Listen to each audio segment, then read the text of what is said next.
noon, good evening, wherever you may be.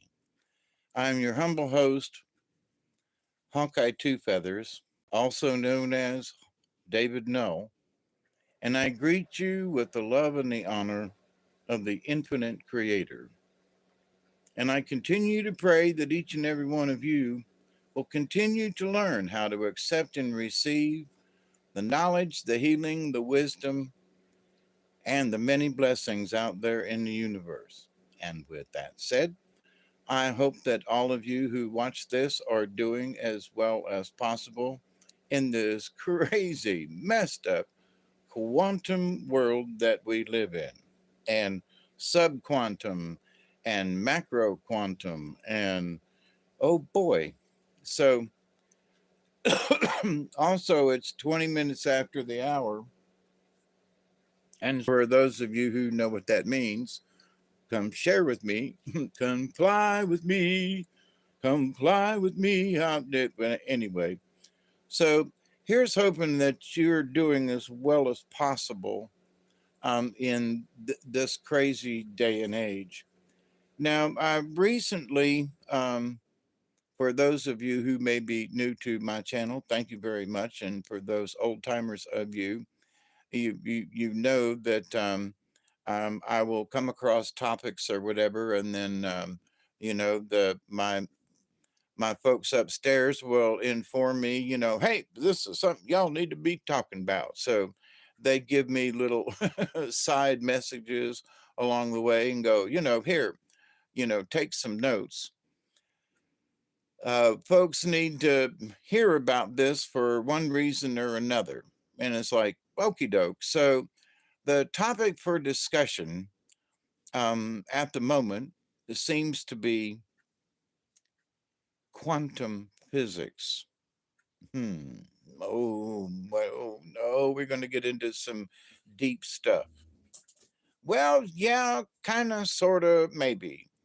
And I realized that over the years that, I, having been an engineer and sort of still am, just not a, paid one or, a functioning one, I guess, in some way, shapes, or forms.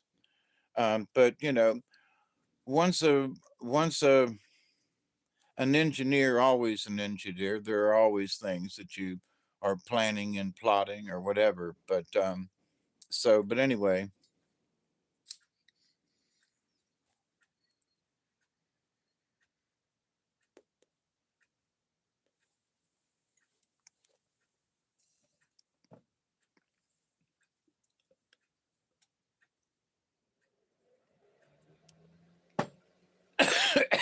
there we go. That as much as I've been interested in how things function and things, not understanding all things mechanical, but physical things, and interesting how the natural interacts with the physical, which is in itself isn't nat aren't natural things physical? I mean, we can reach out and touch them, and so doesn't that make them so that makes them physical. So because they're physical, that involves physics. If you follow my drift with that, that shouldn't be too hard to come along and follow with. So with physics is the physical. So anything that's physical in and of itself involves physics. Okay. So that's is that too hard a line to follow? Maybe, maybe not.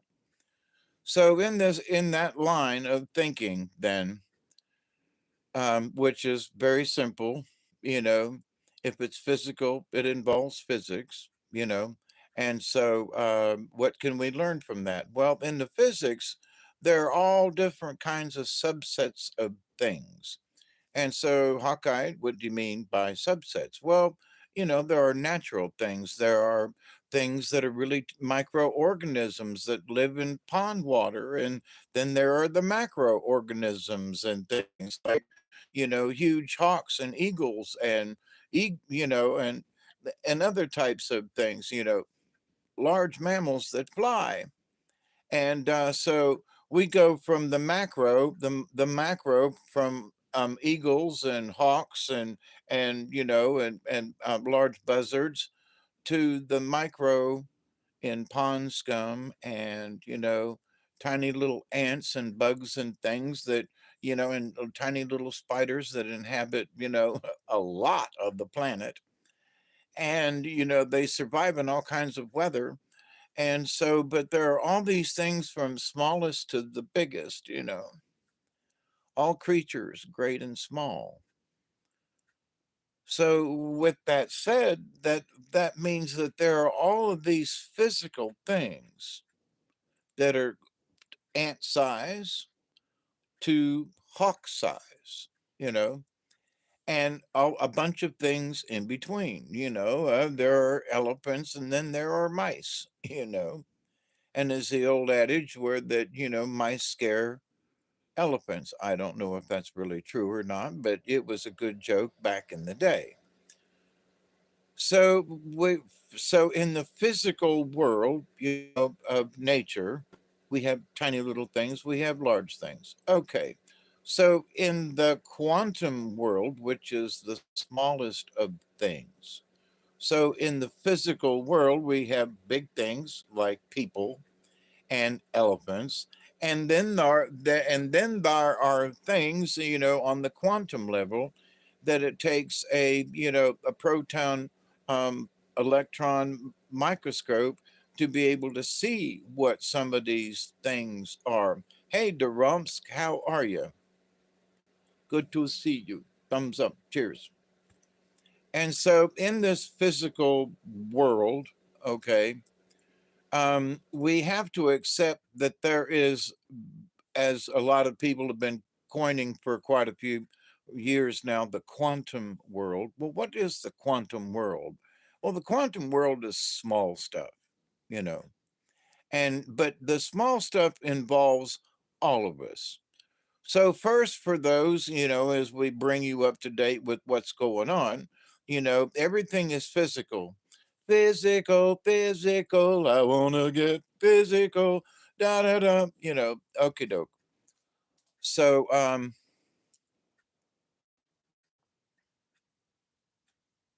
let me hear your body talk. I'm sorry, my brain had to finish out the body talk.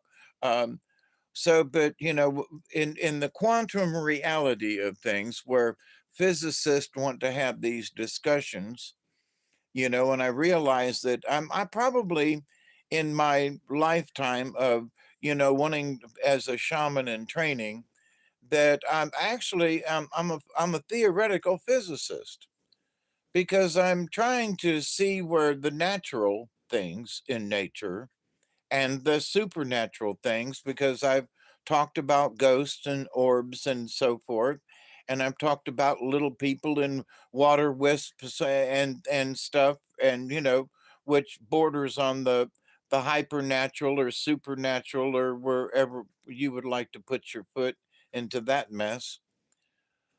So I absolutely believe in other dimensions because of some of the things that I have experienced as a shaman in training, and also as an old hippie who's, you know, tripped his brains off a bunch of times in my 71 years. And so in some of my thinking, because of all of um, the tripping that I did over those many years, um, I realized that I have developed a different way of looking at things. Okay, to put it mildly, and so which led me all these trips and so forth have led me to my shaman journey. Okay, and in my shaman journey, I realized that there is a lot of quantum mechanics involved in this shaman journey. Well, what do you mean, Hawkeye? Well, because in the ancient medicine men, and I've met a few, um, and but in the ancient, sure enough, shamans, that they believed that they could transport themselves.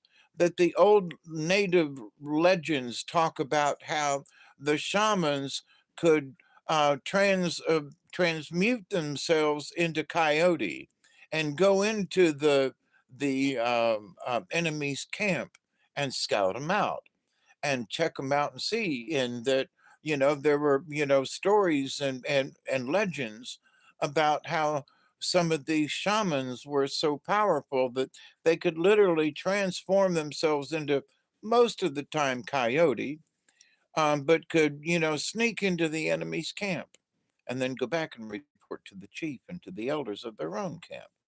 Now, that's just interesting. So, but that doesn't that requires some quantum mechanics if you even believe that it's possible. So, but if you believe that it's possible, then it could be possible due to quantum mechanics. And so, well, what do you mean? What do you mean by that? Well, that if you feel that in the quantum mechanics of things, if you could understand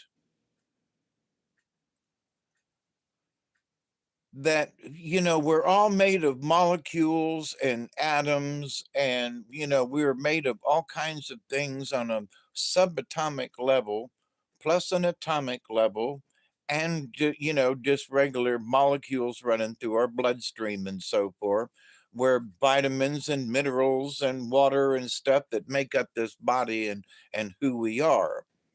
So we are absolutely, every single one of us, we are physical.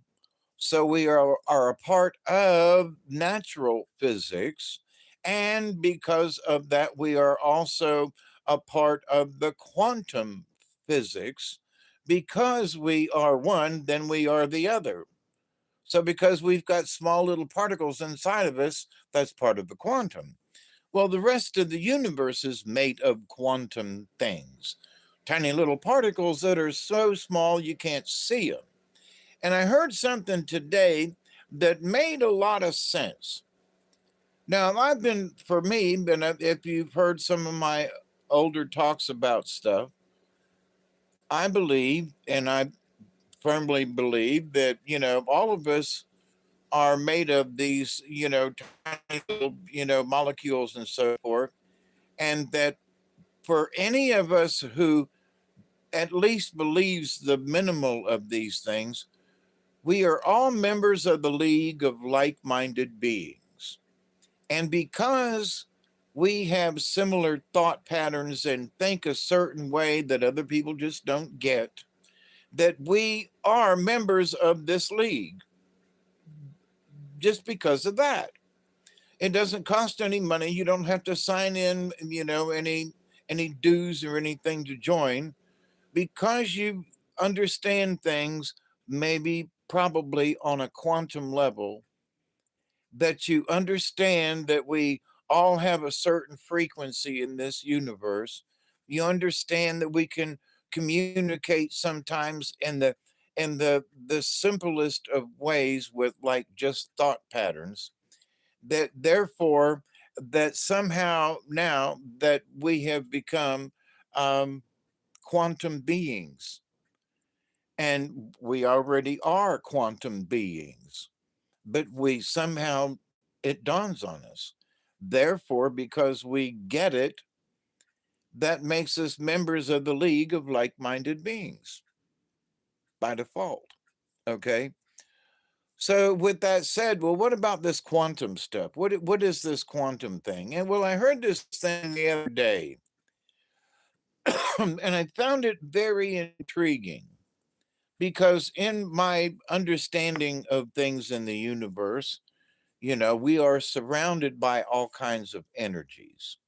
I've talked about this and other people have talked about it. We're just surrounded by all kinds of stuff, cosmic energies, oxygens and nitrogens and stuff in the air. We're surrounded by radiations. We are surrounded by stuff physically. And so that means we're surrounded by it mentally. And, I'm here in the house, there's a Wi-Fi sitting back here behind me. So because it's transmitting to this cell phone, there's Wi-Fi probably going right past my head or through me, to get this to this cell phone. So there's Wi-Fi in the area. So there are all these energies and things and stuff that are around us almost all the time. In fact, most of the, cosmic energies and things, they are around us all the time. Whether we see them or perceive them or understand them at all, they are there. Period. Do your study and look around. And, so before we had all these instruments that saw the sun and saw CMEs coming off of the sun and headed towards us and seeing our magnetosphere, being able to see all these things scientifically, the natives in all kinds of places all around the planet, but the natives understood that there were natural energies and that they just believed in them. And I think that the shamans of old understood things on on a on a natural level and also in a natural level, in that they felt it, they believed it, they perceived it, they saw it, they became it. And so, in this quantum reality of things, they understood, why not?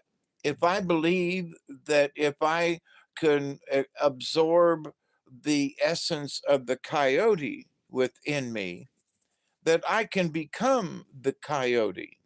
I can transform into the coyote. Well, maybe that's where werewolves came from.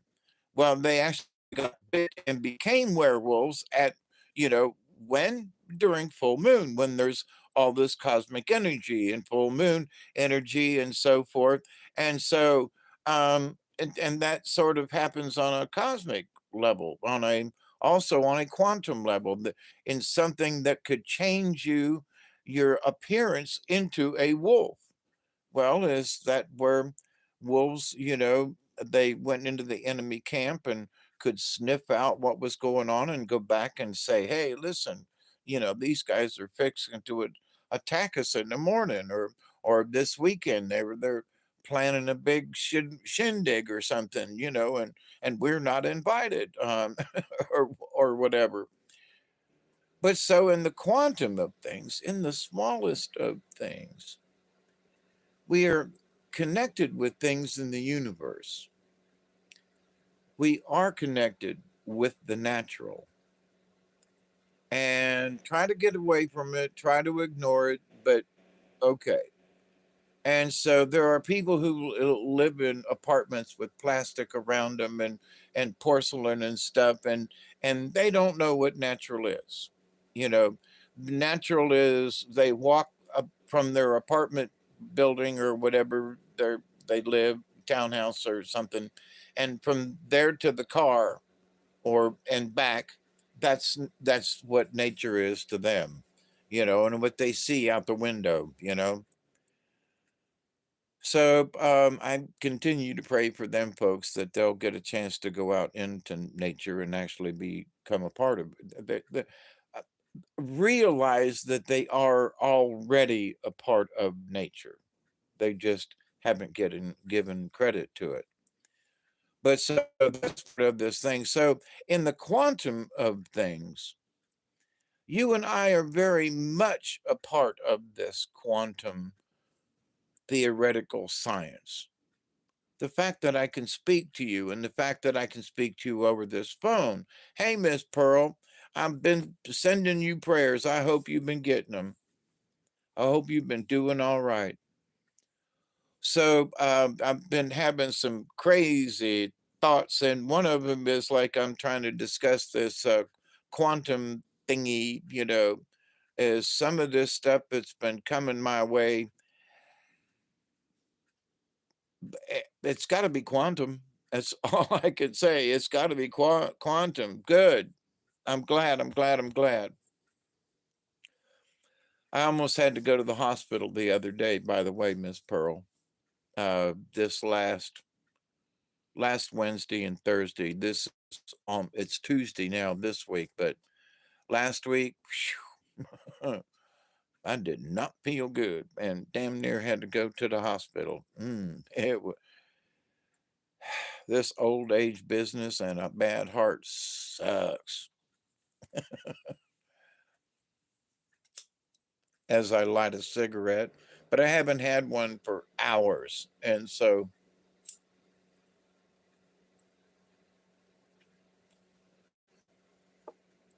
But in my discussion of the quantum and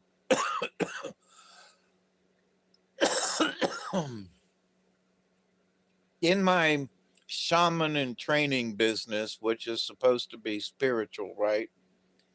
That the spiritual and the quantum are linked together. You can't have the spiritual without having the quantum. And you can't have the quantum without having the spiritual. And people, no, that's a bunch of bullshit. No, it ain't. No, it ain't. And one of the things about the quantum that is supposed to exist, and I believe it, is that in the quantum, um,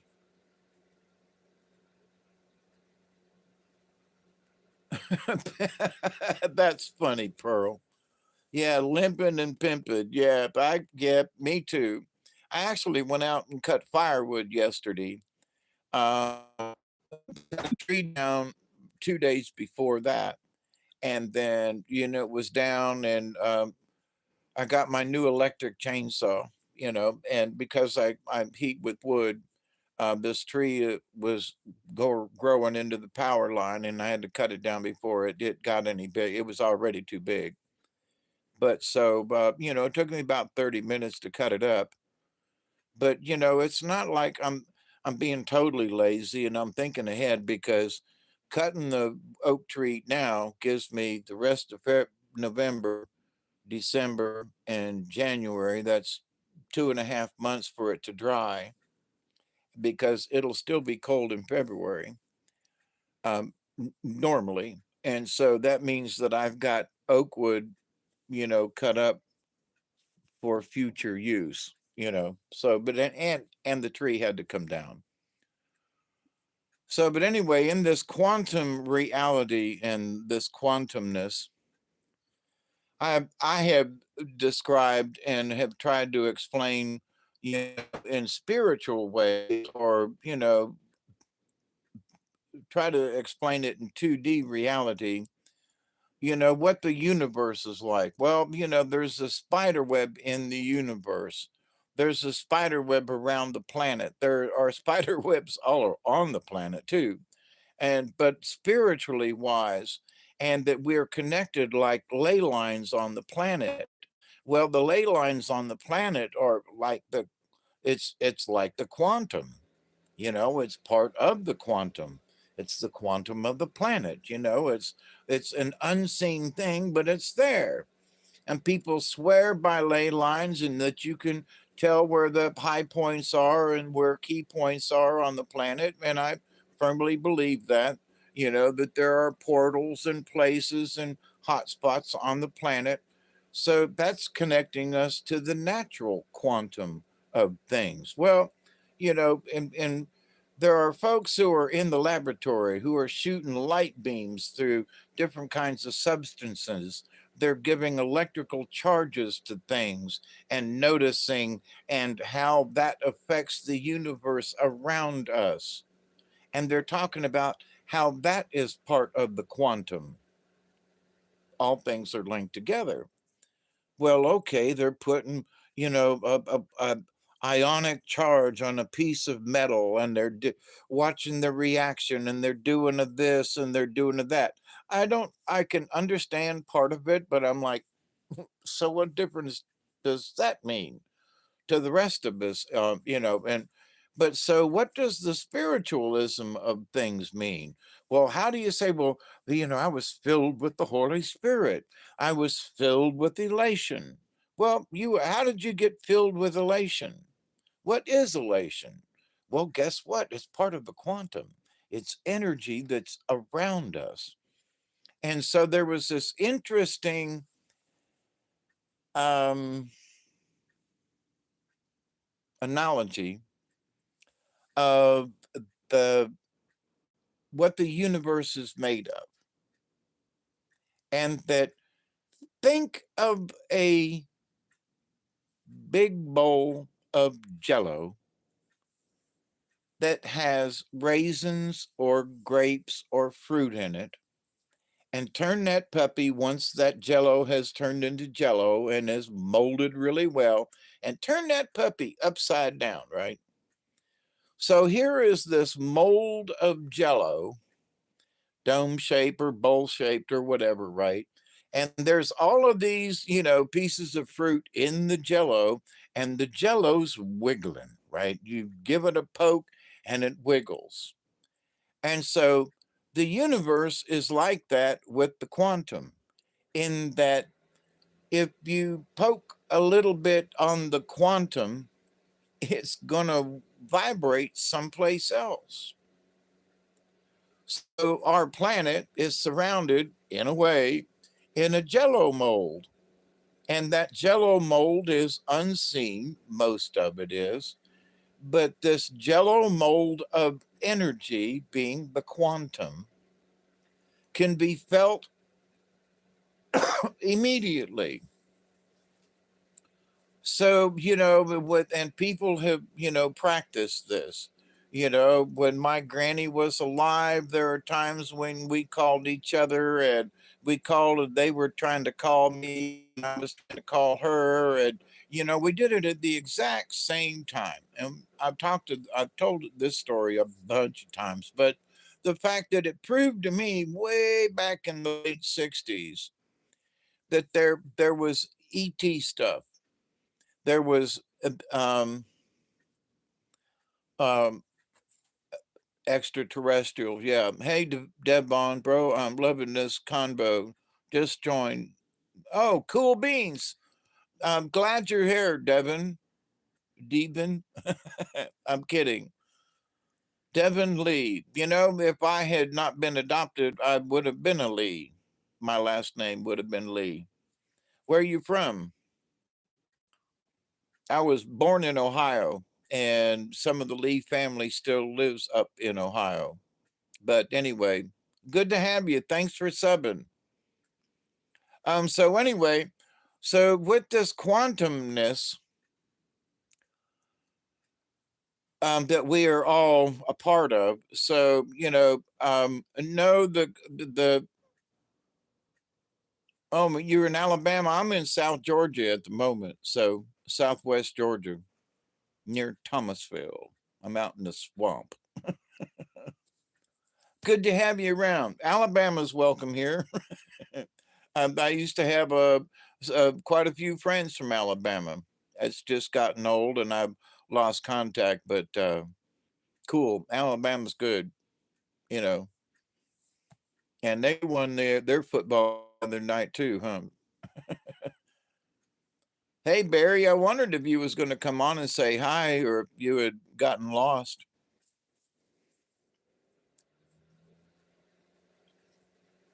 But see, all y'all now are part of the quantum. Barry and I was talking on the telephone earlier, and and that, and because of our conversation, it was leading me to this idea, and what I'd been already given a topic for discussion was about the quantum.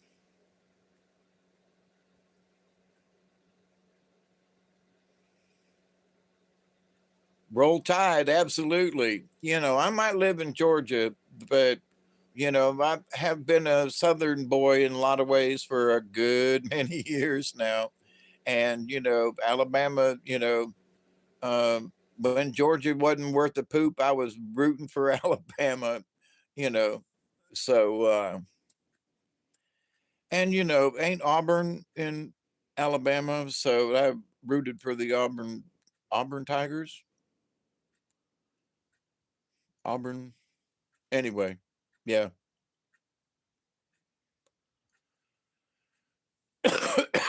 But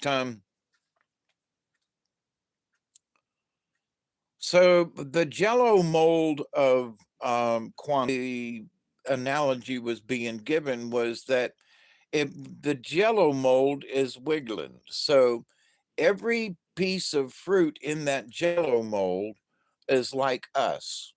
We're like the fruit in the Jello mold.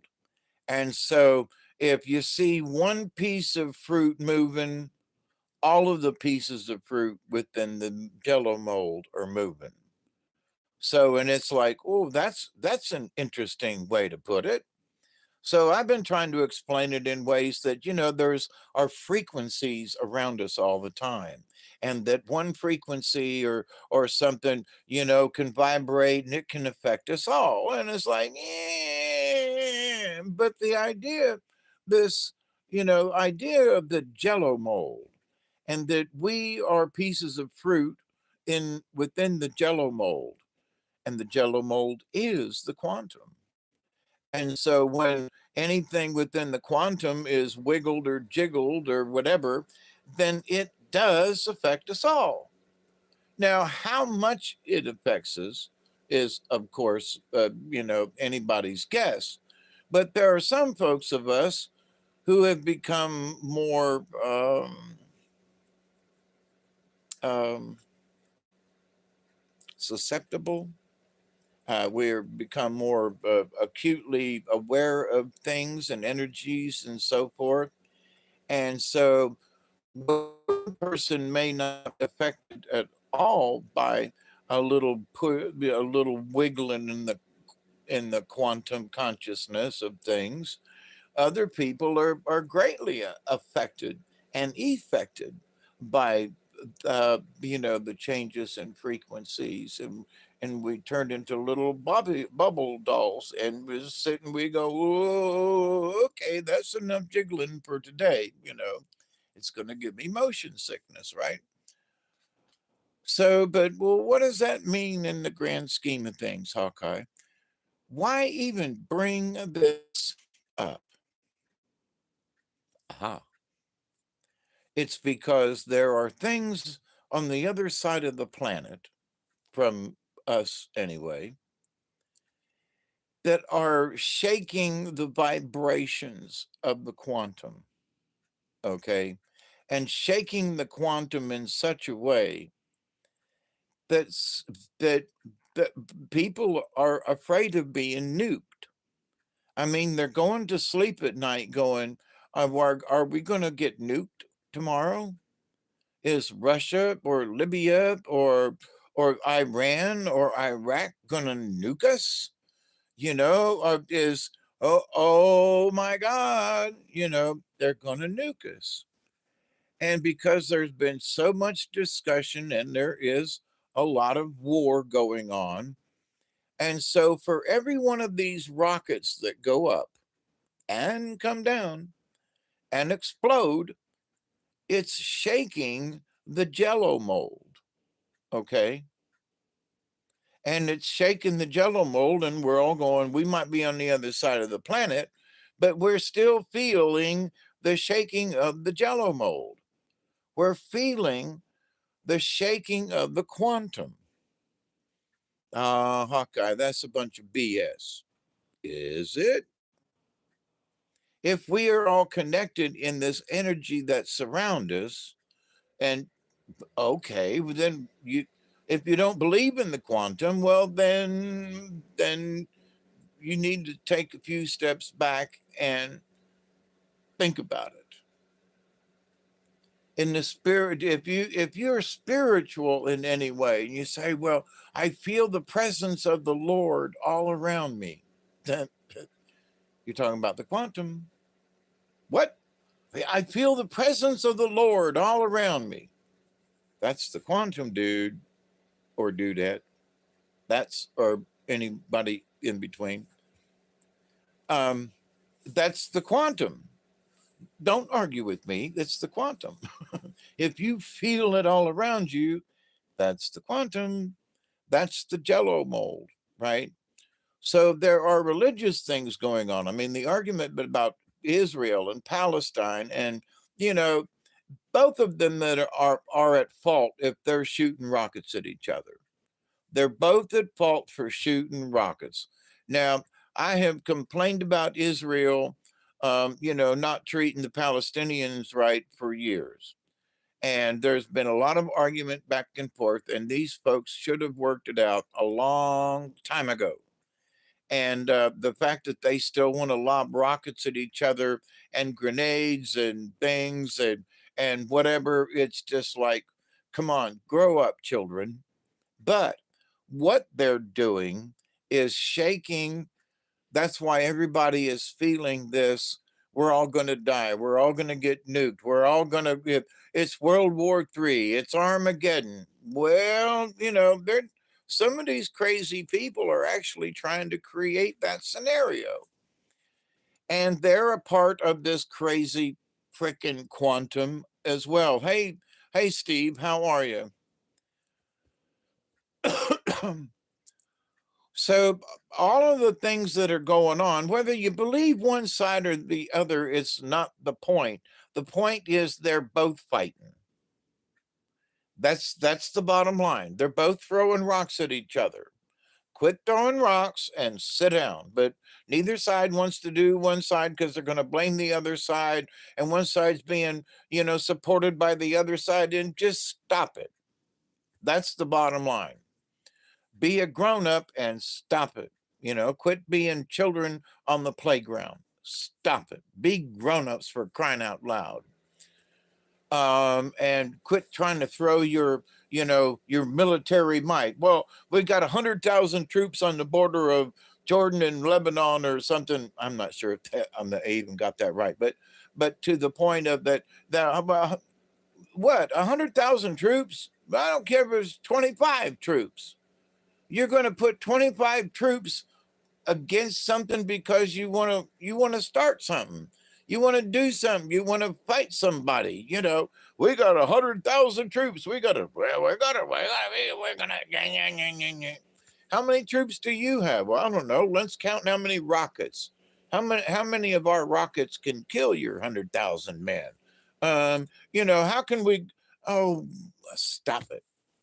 But see, the energy that they are creating is creating this quantum confusion. I've not heard this term before, but this quantum confusion that's going on now. Well, Hawkeye, what do you mean? Well, keep the analogy of the jello mold, please, as part of that being the quantum. So we're all part of the quantum because we're in the jello mold, and folks on the other side of we're on this side of the plate of jello bowl, and they're on the other side of the jello bowl, and poink poink poink bow woggle woggle, poink poink woggle woggle, poink poink woggle woggle. So the whole jello mold is wiggling, right? That is the chaos I talk about, you know and have talked about in the past. That there is chaos being created in the universe, and this energy that we feel is on a cosmic level. And I have talked about it, and other people too, but I mean, in my talks, I've been trying to explain it, right? Trying to explain things. And in my trying to explain things, I've used certain terminologies. Well, now I have found out that my certain terminologies weren't really half bad, in that I'm trying to explain a spiritualness, if you will, which is what a lot of the quantum is almost spiritual, because you got to believe that it exists, and that you got to believe that we interact with it all the time. We're breathing quantum, all the air that's going in, and all the mixing with your lungs, and then your heart pumps it from one chamber to the next, and it goes around your body, and it keeps us alive most of the time. um, I had a close call the other day, last week, and I'm really glad I'm still here and breathing, y'all. So, but anyway, but and that analogy is the quantum. It's the medicine. I have to take my evening meds, by the way. Um, uh, the quantum is the fact that I have to take my heart medicine, or I'm going to have trouble breathing, and I'm not going to be around to be a part of the reality anymore. But my reality means that I got to take them pills. I don't think I took them. Oh, holy crap. Anyway, it's altered state. Absolutely. So, but our everyday reality is actually an altered state. And here's something I took a couple of notes. I was listening to a physicist in a couple of things, and which really led me to, like, wow, I've actually, as part of this shaman journey myself, I'm actually seriously looking into physics. I'm actually looking into the quantum state of reality. What? Yeah, because I'm a shaman in training. What does that mean? Well, the spiritual. Well, and how the spiritual connects with the natural, and how the natural connects with the spiritual. Well, what is the spiritual? Well, it's this unseen thing. It's this unseen force around us. Well, that's the freaking quantum. That's the quantum mechanics. We are the quantum mechanics of of equations. We are an exam, not the example per se, but a very highly tuned example of quantum mechanics. Every single one of us, because if you believe it, there is a spirit within us, which is of this quantum state, this spiritual state, if you will, that coincides and works with the physical body.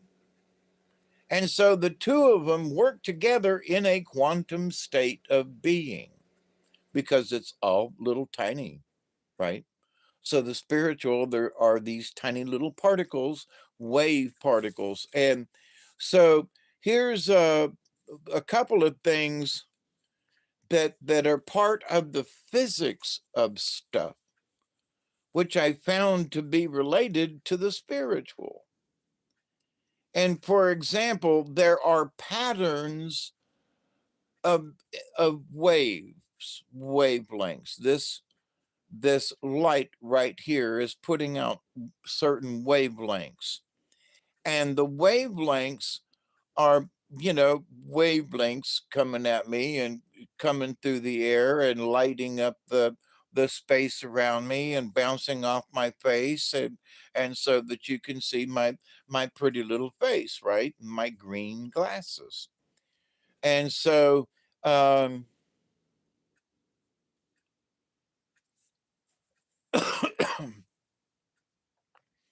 but the wave is a particle, and it's also a waveform. So in this quantum of reality, the because particles are a wave, and the atoms and photons and so forth can exist in both states of being, meaning a waveform, and also a um, um, yeah, a waveform and a other form. So, but in this difference of forms, they exist at the same time, both a wave and a pattern, right? And that's called their field of potential. What the hell? What do you mean by that? Well, and I thought about this field of potential. And in the spiritual realm, it's like, how much are you willing to accept from the universe as being like the real thing? This is real energy from the universe I'm collecting. I can feel this energy. And that's a field of potential. We have the potential to feel things about us. We have the potential to accept things from the universe. For those of you who've been around a while with me, I'm always saying, accept and receive the knowledge, the healing, the wisdom, and the blessings from the universe. And I mean it, because there is all of this potential that is out there within the universe. And if we can accept these quantum spiritual things, if we can accept them, well, I don't know if I can accept them, that it's spiritual. I don't, yeah, but they're quantum. That means they do have a place, they do exist. This spirit stuff that we feel within us has a quantum measurement. What? It's part of the field of potential. What? If we think about our brother and sister, and you come to find out, that they've just been sick or something's happened, and you say, "Well, how did I know that at 2 o'clock in the morning that my brother was having problems?" Blah blah blah blah blah blah blah blah blah. How did I know Hawkeye was doing a video at 2 in the morning? It's part of the quantum. It's part of the ding, and it happens immediately. So, in the quantum reality of things, they're saying, how can how can some of these ET entities, if they truly exist, how can they communicate across vast distances of space? How can folks that are stationed here talk to Mars without any kind of lag? How can they talk to the folks on Jupiter without any kind of lag in the phone or the radio signal? Because if you tie into the quantum, in the quantum, it will be there immediately. Just like thought travels faster than the speed of light. So in a thought, when my granny was alive, we could think things together. We could have similar thoughts. Elderberry and I have had thoughts that are just like clink, clink, clink. He'll call me up or blah, blah, blah. Well, I don't have a feeling. And so, Barry and I know how that goes. Everything is connected through quantum consciousness. Absolutely, Steve. So that means that because we are connected, we are quantum beings. We are the quantum consciousness. You know, it's, yes, we're all connected through it, but it means that we are antenna for this. We are the walking around antenna and transmitters for this quantum consciousness. And some of us are tuned better than others. Some of us just don't want to believe that it exists. Other people want to poo-poo it away as something else. I don't know. In my listening to several podcasts and so forth over the weekend from physicists discussing certain things, they didn't necessarily deny the spiritual, but that the quantum consciousness was almost like by itself. Now, in listening to it myself, I was like, now, y'all know me. I'm a spiritual person, not a religious person. So I was thinking, the quantum consciousness, if we're all connected, absolutely is spiritual, because how else do you feel it? I don't feel it. Maybe I do feel it religiously, ha ha ha, ha, but that I feel it spiritually, absolutely. If I feel somebody's having an issue or having pain or they're going through problems and I want to send them prayers, I do so, right? That's my shaman part of me. I want to send these folks prayers. Well, what are the prayers? It's energy. I'm hoping that within the spiritualness of the planet and in the universe, that if I speak words of healing, that it will reach their spirit somehow and help them to heal, or that the universe will hear my prayer that says, help this person to heal, or, I'm asking that the universe help this person to heal. I'm not anything special. I'm just asking, you know. I'm part of the universe like other people are. So together, when we pool our energies together and send prayers out, people have been healed or fixed or whatever. Things come true and stuff happens. And, so that's why to speak it to the universe, you don't just think it, you speak it. But by speaking it, we're speaking into the cosmic consciousness. That's the quantum consciousness, right? So all of this is tied together. It's actually a beautiful thing. So, but in some of the things that I've been trying to explain, like, what I've got a couple of notes here on this piece of envelope. The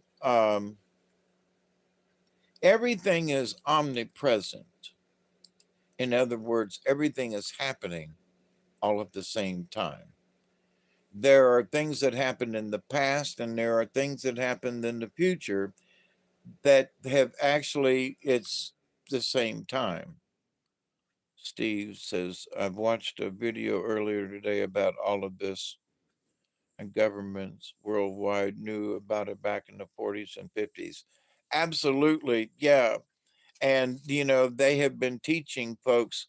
I've listened to a 3-hour interview this afternoon with this gentleman who is, he's 69 years old and I'm 71. So he's like 2 years younger than me, kind of thing.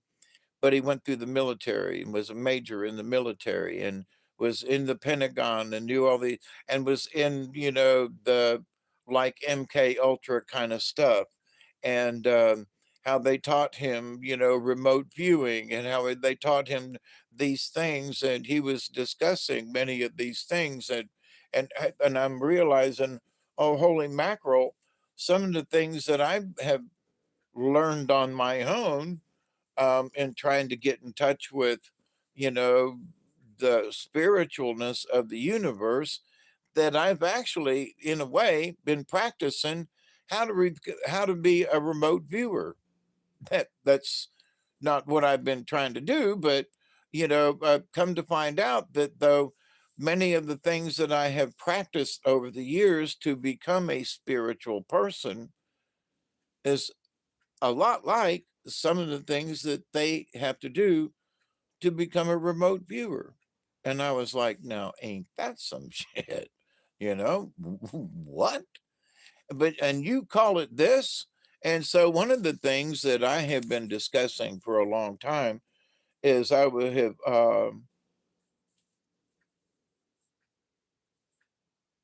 that I was talking about that, we each have our own frequency. And there are times when, if you know what a person's frequency is up here, it's like when I've pulled cards for people and I say, okay, close your eyes for 30 seconds and think of what you need and raise your hand. And, uh,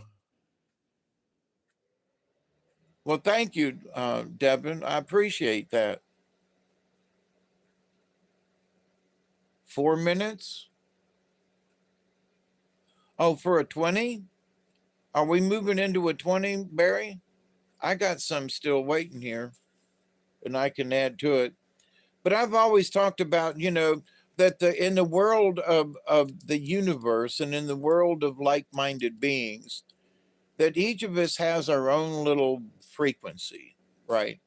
And it's like a the frequency is like a radio stations, and me being an old radio person, and I don't mean I mean real radio, a disc jockey, so few of them left anymore.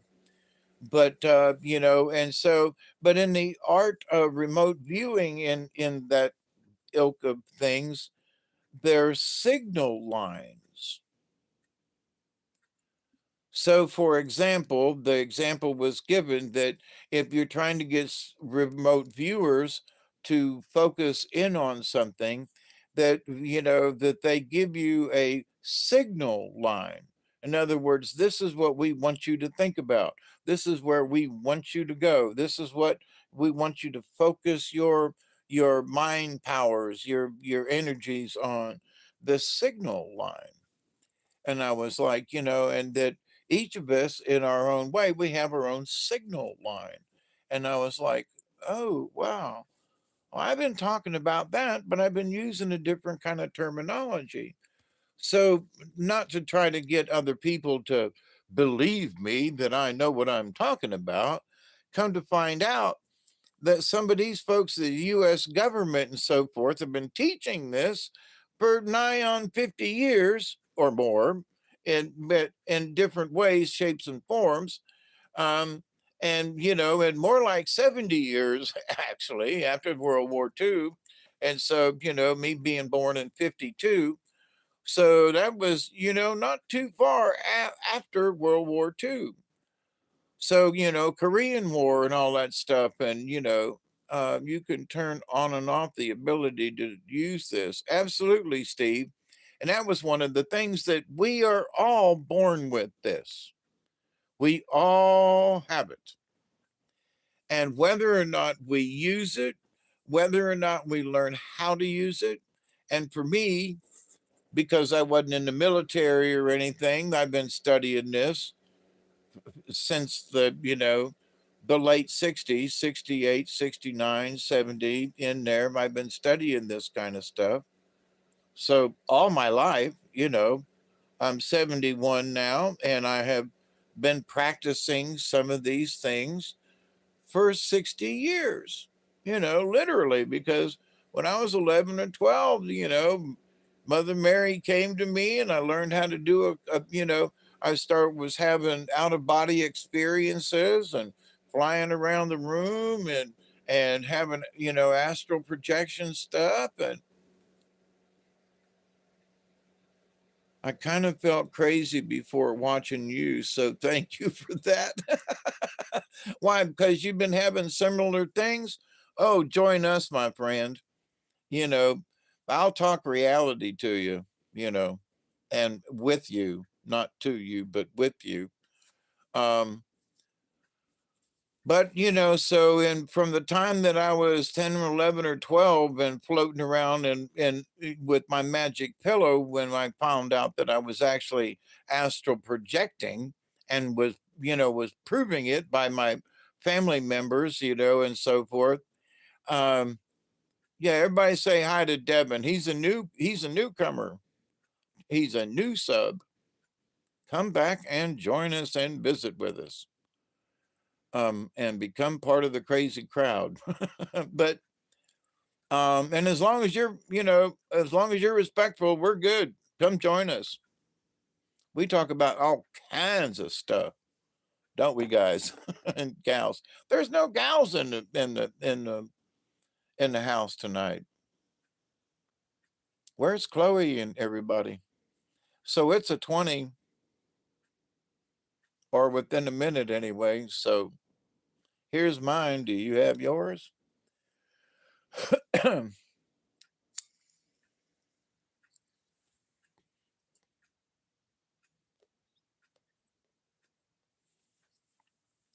So listening to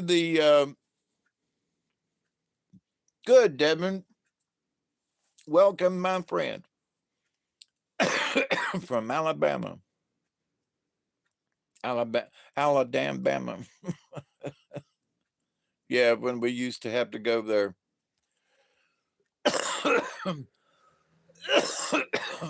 Just to be off topic for a minute, Devin, I grew up on a small with a small carnival, and we traveled.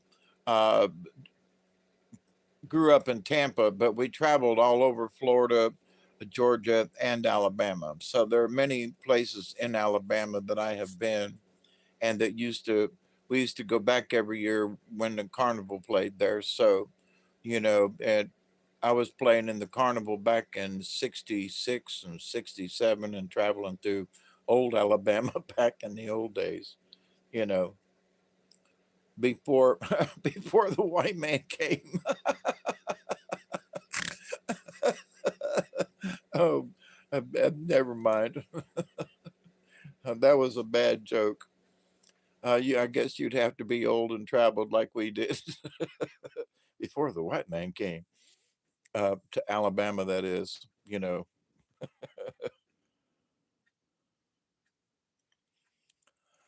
So, but anyway, 420. It's a 20 after. It's 2:20, ain't it? Yeah, 2:20. So it's almost a 4:20.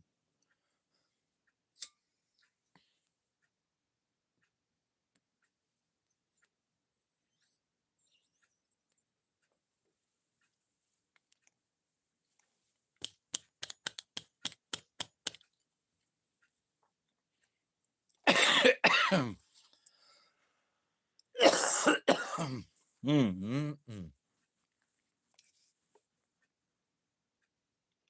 Oh, yeah, there are several others that are smoking. Uh, Barry's back there if he's still awake. And I was just sitting here thinking, every time we went to Alabama with the carnival, there were certain places. When will I be drawing cards again? I've been wanting to do them, Steve.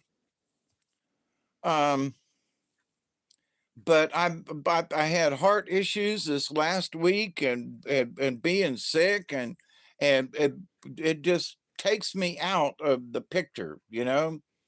And I've been wanting to do them, but I just haven't had the energy. I mean, Barry called me the other day, and I couldn't lift my head up to answer the damn phone.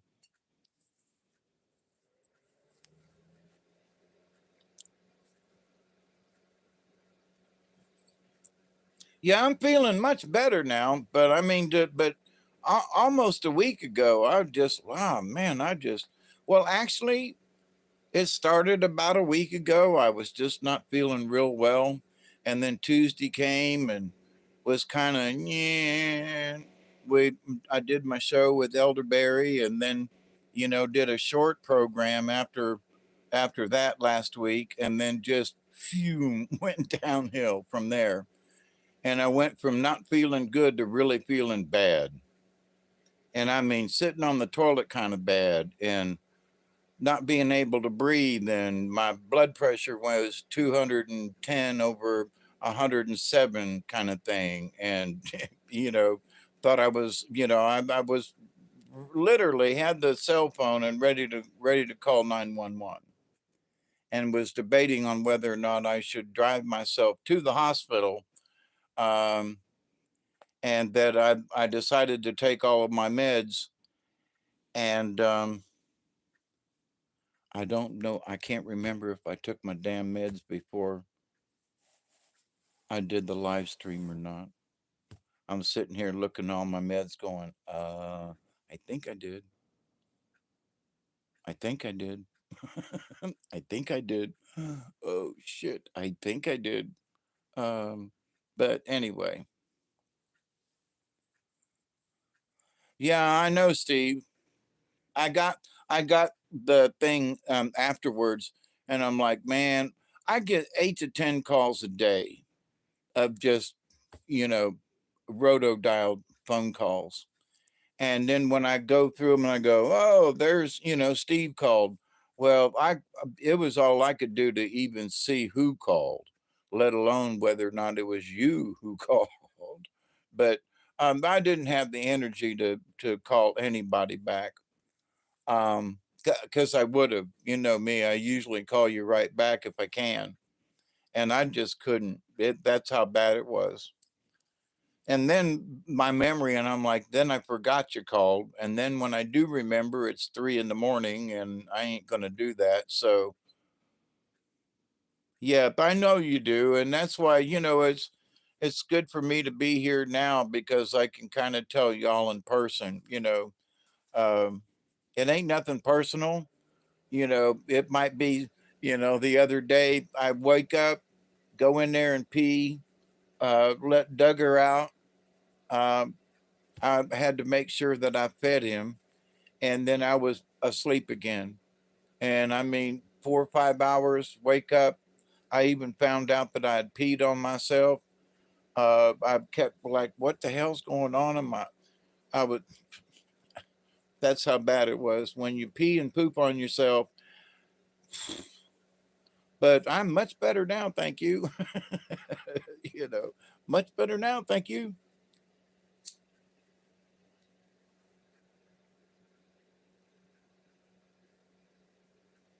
And I don't know whether or not it was the flu or whatever, but I just know that my stomach was tore up, and I don't know if it was because of anything I ate or anything. I usually kind of pretty careful with what I eat. But anyway, enough about sickness. But so in the quantum reality of things, so there are those of us who, we have close ties with other people. So we have strong signals, mental signals with these people. And so that if something happens to us on either side of the signal, that the other party knows it, you know? And it's like, what? Wait a minute. What happened? Well, wait a minute. Let me call you up here. Hey, did something just happen to you? Yeah. Well, are you okay? Yeah. I fell off a damn ladder, but I'm okay. I landed on my elbow and it's bruised, but I'll be okay. Well, goddamn, be careful.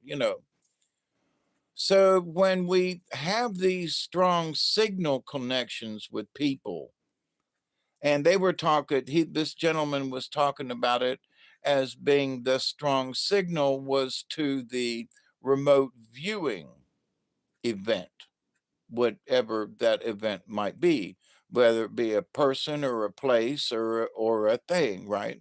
So okay, but in this though, for I'm correlating this to how does re, how does this relate to those of us in the quantum, in the spiritualness of things? I don't necessarily want to remote Steve. I don't necessarily want to remote view um, elderberry, although I'd love to see his pond and I try to see it through his eyes. And he does send me little videos of what it looks like so that I can kind of sort of be there, vicariously. But in that, though, we have a better connection because there is a signal between us. We have talked on the phone. We have been friends now for a long time, years, I guess. I forget how long. And so there is a stronger signal between us. So if something happens on either end, I'm like, wow, I hope, I got to call Barry up and I go, man, are you okay? I had a strong feeling. He called me up the other day going, you know, are you all right? I had a feeling you might be feeling poorly. He was right, and same thing with Steve, we have he had a feeling, they were right, right? How accurate or whatever doesn't matter. The fact of the matter is that they picked something up, which is sort of remote viewing, okay, it operates in my humble opinion, after listening to this guy who was trained to do remote viewing, in my humble opinion, it is very similar, because you have picked up on an individual, on a signal, and have closed your mind. Your mind is operating in a different theta beta wave, don't know which one it is, but in one of them waves, and you have picked up something is wrong, uh, or something has happened. Not necessarily that something is wrong, because it could be a good thing.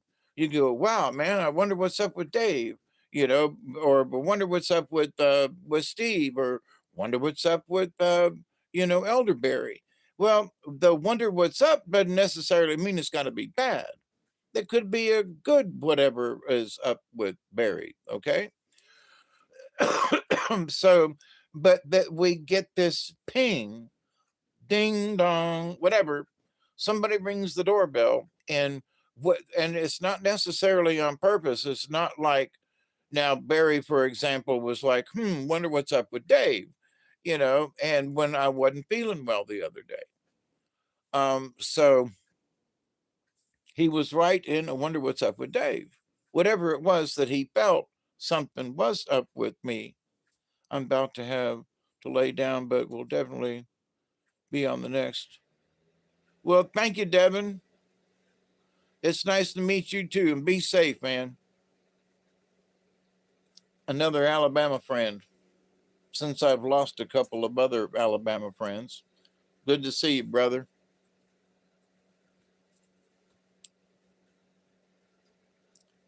So, the quantum of things in this, so they've got a name for it. Yeah, it is what it is, Devin. Every day's a good day, especially when I'm breathing. So, but they've got names for some of this stuff, and one of them was like a signal line, and that you got a signal on a particular thing, and that you focused on it. So if I want to send a prayer to somebody, then I have asked, is it a boy or a girl, young man, old man, who is the person, well, somebody says, well, pray for my sister. Well, who is she? Young, don't need to know much, but is she a young person, old person, and where is she? Is she in the UK? Is she in Australia? Is she in Boston, Boston, Massachusetts, or Boston, Georgia? Because I don't live too far from Boston, Georgia. Um, but anyway, so that you can kind of narrow where in the world is Carmen San Diego, kind of thing. My Kate, my granddaughter in Wichita. Oh, does she need prayers? Okie doke. But to the point, yeah, thank you, Steve. So, where is the person that needs the prayer? So over the years, that's been my biggest criteria, is like, don't need to know what her address is. you know, if like, Georgia's a big state. So if North Georgia, Atlanta, or, Macon area, or South Georgia, I don't need to know the town per se, but, just the general vicinity is usually pretty good. Because in a spiritual world, in the quantum, because there are so many people, and there are so many names, and there are a lot of duplicates in names and things. So for me, I want to make sure that you narrow it down, and I want to make sure that it gets there. You know what I mean? So in the quantum equation of things, okay, and I'm kind of quoting off my notes here. In the quantum equation of things, everything exists all at once. past and present at the same time. So it's like, to look into the future. Well, the future is only going to be partially right because of the quantum frequencies and the jello mold of stuff. The other pieces of fruit in the jello mold are going to be wiggling, which is going to be wiggling us in the other parts of the jello mold. So we're going to go be like, oh, wonder what I'm wiggling for, because something over there was wiggling, and something over yonder was wiggling back and forth, Okay, dope. So, in this cosmic consciousness of stuff, if somebody gets affected, then it reverberates and vibrates. Now, light is a particle and also a wave. But in between being a particle and a wave, it's both. And then neither. So, wait a minute. So it's existing and not existing, but it is existing, but it's existing in two different states. Two states of awareness, two states of being. So because we are made up of all of these particles, we are in a lot of ways, we are existing as a particle and also as a wave. We're existing in two different realities at the same time. So we close our eyes, so it kind of shuts off our ability to see. But if you have practiced with your third eye, and I've talked about this at times where there were young children, 10, 12 years old, that's not too young, but younger than me, but that they put blindfolds on them and they learn how to see with their third eye. And they can see just as well with their third eye as they can with both of their visual eyes. And so it's like, so this does work, it does exist. I've talked about it before, and how, mechanics and so forth learn how to see with their fingers. They can reach up at the top of a transmission while they're laying underneath it, and they can feel around with their hand, and they know where the bolts are. They can see it in their head. They can establish this 3D picture in their head. They know what the bolts are. They know if it's a bolt or a nut. They know if there's a washer on the end. They can tell all kinds of things without looking at it with their eyes, but they can feel it with their fingers. And because of that, they can picture it with their third eye and can see through the transmission. I mean, so this idea that is it visualization? Well, yeah, it is. Is it remote viewing? In a way, it is. But the guy that's lying on his back, that's or girl, there are female mechanics, but the mechanic that's laying under the car, that there have been times when I will literally close my eyes so I can feel with my fingers what's going on up there. I got to unbolt something, and there's the starters up there, and I got my arms through, the frame of the truck, and I'm trying to feel. And so I can see it in my mind's eye what it looks like. I can tell where the bolts are, and I can tell what size wrench I'm going to need and whether or not I'm going to need an extension you know? And so, how do you know that? Well, it's because when you trust in your senses, you can trust in the quantum. You can trust that by feeling what you feel, you can see it. What? It's the cosmic consciousness.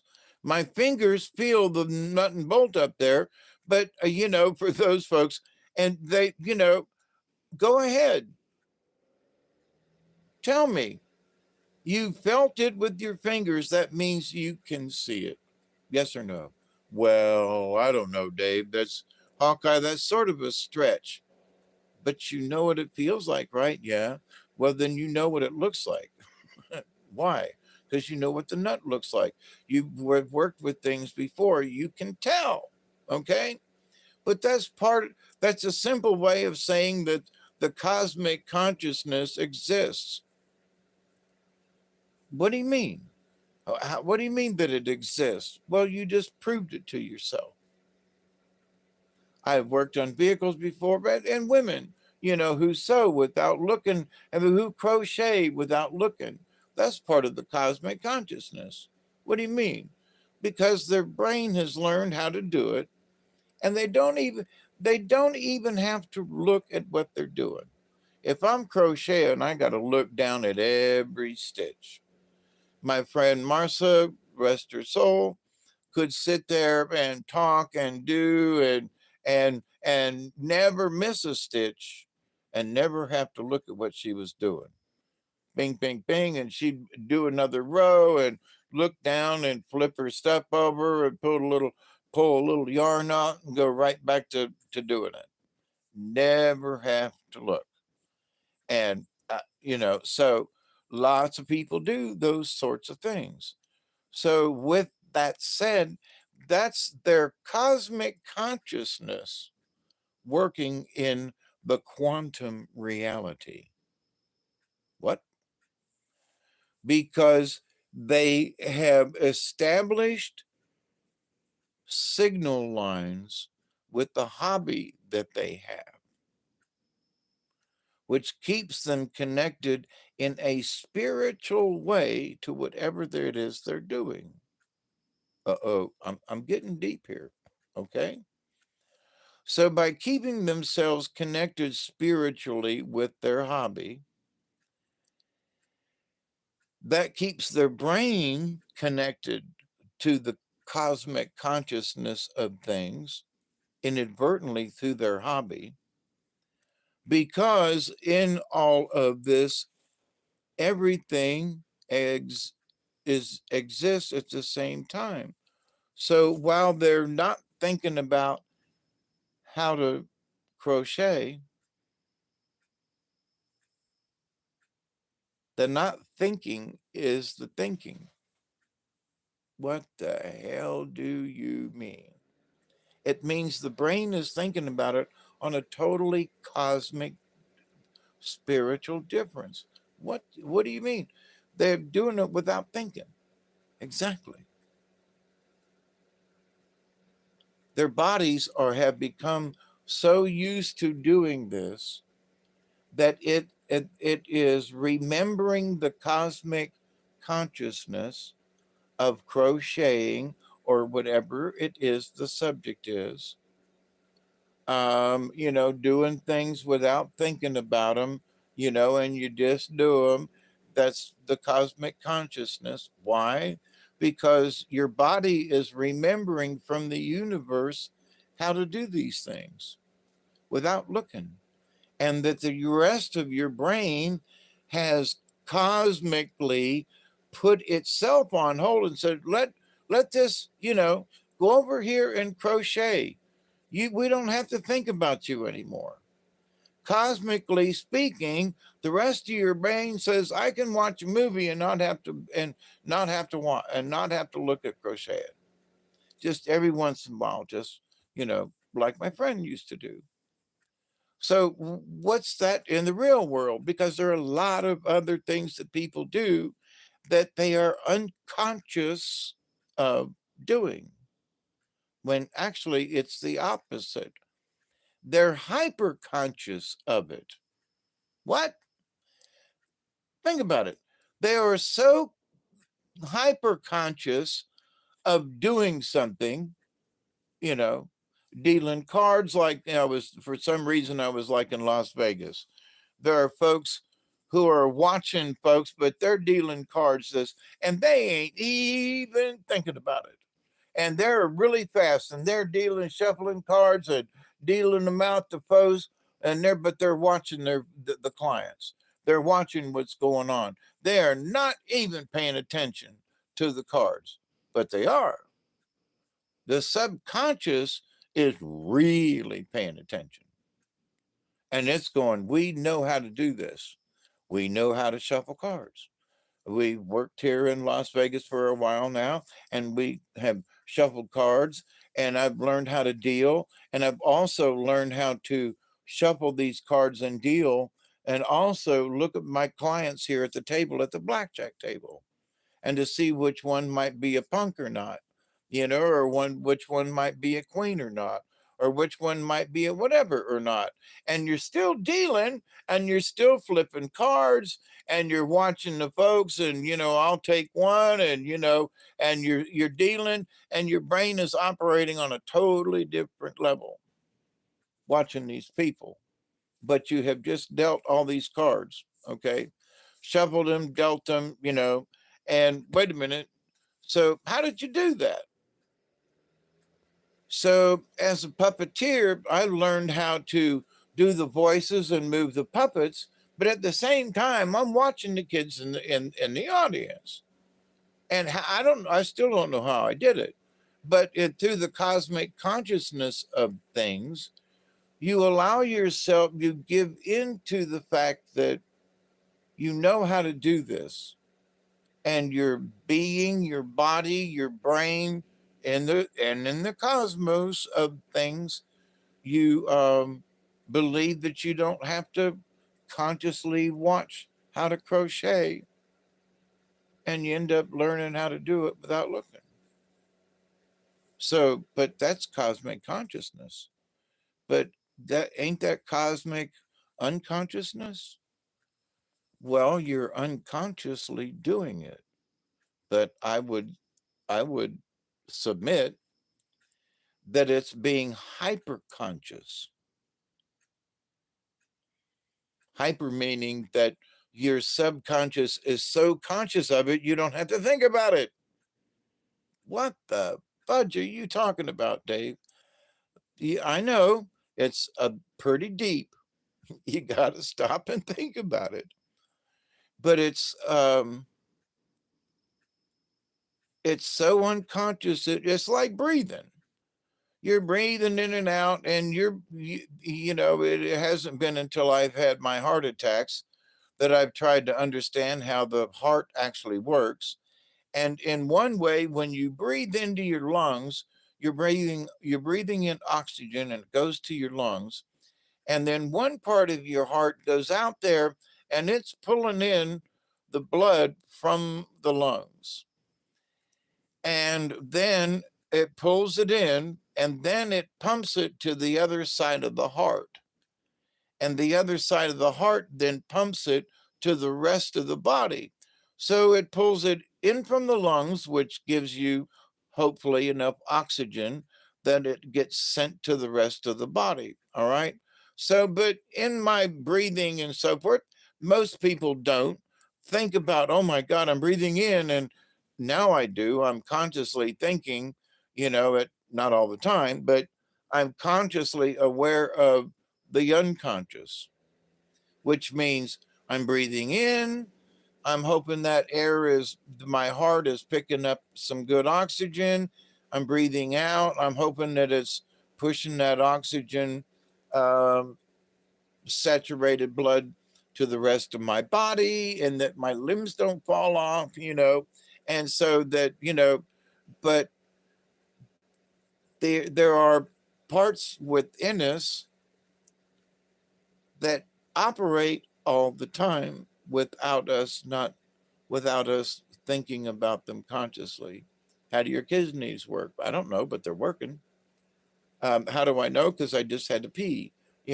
What about this? Well, my stomach and everything. Well, how do you know they're working? Well, because I had to have a bowel movement earlier, because I put stuff in and it had to come out, and it did. Oh, thank God.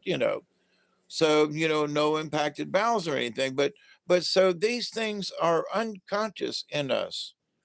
And they happen all the time. So they are our system, our brains on an unconscious level are aware of our unconscious um, activities going on. hearts, lungs, things, they're going on. We are not always aware of them, right? Sometimes we aren't, whatever, but the body is always. If the heart is pumping, it's aware of that's bringing in stuff from the lungs and it's sending it out to the body. If the heart is doing it, it knows what it's doing. If the heart's working, then it knows what it's doing. Okay. It doesn't need reminding. Now for those of us who have had heart issues, and we take medicines to make sure that the body remembers and doesn't go overboard. Thus, the AFib situation that I found out that my heart is always in, that the medicine I take keeps it from going overboard. So, but I'm always in an AFib situation. That was interesting to find out. But so so things in the quantum exist at the same time. It's a omni uh, omnipresence, omnipresence. So the brain is omnipresent of the rest of its functions, right? But in the quantum of things, if I stop and think about breathing or how's my heart doing or that, then that becomes a conscious, subconscious thing. So in things that we learn how to do, so we learn how to crochet without looking. We learn how to do certain things without, shuffling cards without, like 1, 2, 3, 4, like, greenhorns will do. For those of us who've played cards before, it's a doom, doom, doom, doom, doom, doom, doom. Um, and when Marcia and I would play cards together, we got so good, like how many cards it was going to take, that I could look at the deck and pick up the cards and be within 2 cards, sometimes 3 cards, of having the correct amount to deal between the two of us. I got so good at it, she just didn't even look. She'd go, "How many?" I said, "I got it just right. What do you mean?" I even had, sometimes I would pick enough cards out of the stack when we were playing rummy or whatever we were playing, and I'd pick them off the deck, and and maybe, well, I didn't get a flip up card, um, or I'd get the flip up card and I'd have one extra, and she'd just look at me and shake her head, and I was really good at it too much of the time. There have been some other things about weighing certain things. I can look at something and go, okay, and be within, a gram or two off. Just saying.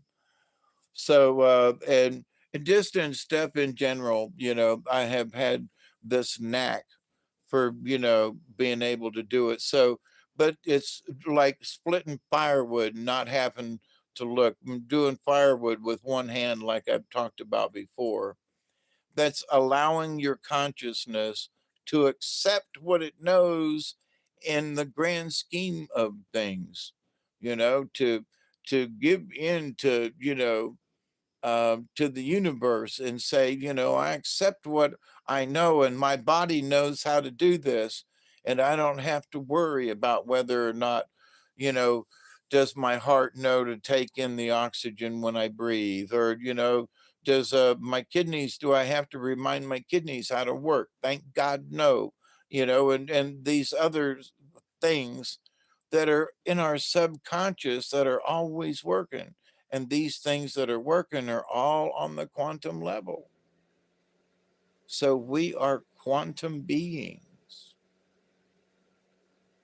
All the little molecules and enzymes and things that are going on, when you get your blood work and you find out all these different things that are going on in your damn system, and you go, oh my God, how did you know this? Well, your LDLs and the AOCs and the this and the that and the what the hell are you talking about? Well, these are all conditions within your body. This is how your system is working because of the blood work we just did to you. Well, that's all quantum mechanics. That is all stuff. You too, Steve, and we'll talk soon, okay? And I promise I do want to do a card series.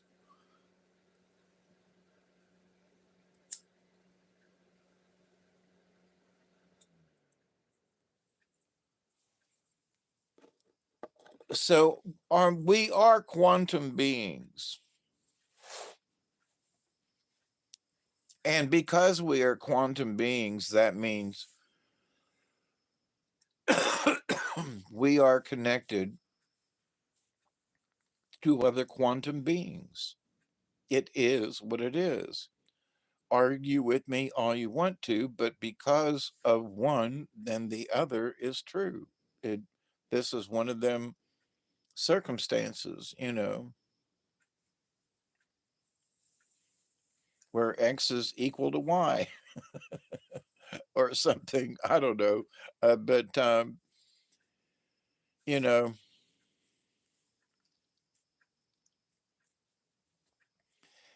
in early days, I don't know if it's true now, but in the early days of computing, there were if then solutions. So if this is true, then this is true. It just, if this equals zero and here's zero over here, then this zero equals this zero, just an if then. So don't know if that's similar, but in any situation in computing, if you're looking for anything that's less than 10, then then it falls in this category, which means anything greater than 10 up to whatever you specify. So when you specify parameters, well, in the quantum of things, certain things don't have to be specified, they just exist. So you say, well, my composition is different. Okay, I was born theoretically mostly white with a Native American in me, and uh, you know, um, who knows where my ancestors came from? If my last name was Lee, and it was true about my ancestors that some of my ancestors came from France and went to England and then came over and became plantation owners and one of them became a general in the southern General Robert E. Lee and well, wait a minute, well, but if that's all true, but what's that got to do with it? Well, my ancestry. Well, what's my ancestry got to do with it? Well, in the quantum of things, is somewhere in a previous life down the lineage of stuff. I've got little quantum pieces of my ancestors. What? Well, isn't that what a bloodline means? Well, if you have the essence of ancestors, this is a good one. Essence of ancestors. So, on a quantum level, you have the essence of your grandparents or your great grandparents. Or why then is ancestry an issue with people?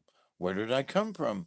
Who was my lineage? What is well, because you're looking for what your base essence is or was, or where did it come from?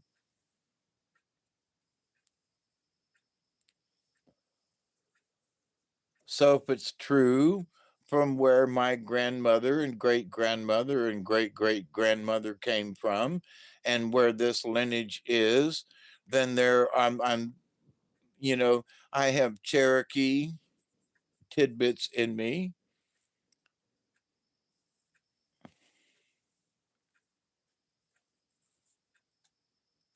It's me, Tracy Moore. Oh, hey, I'm going to lurk while I go to sleep. I'm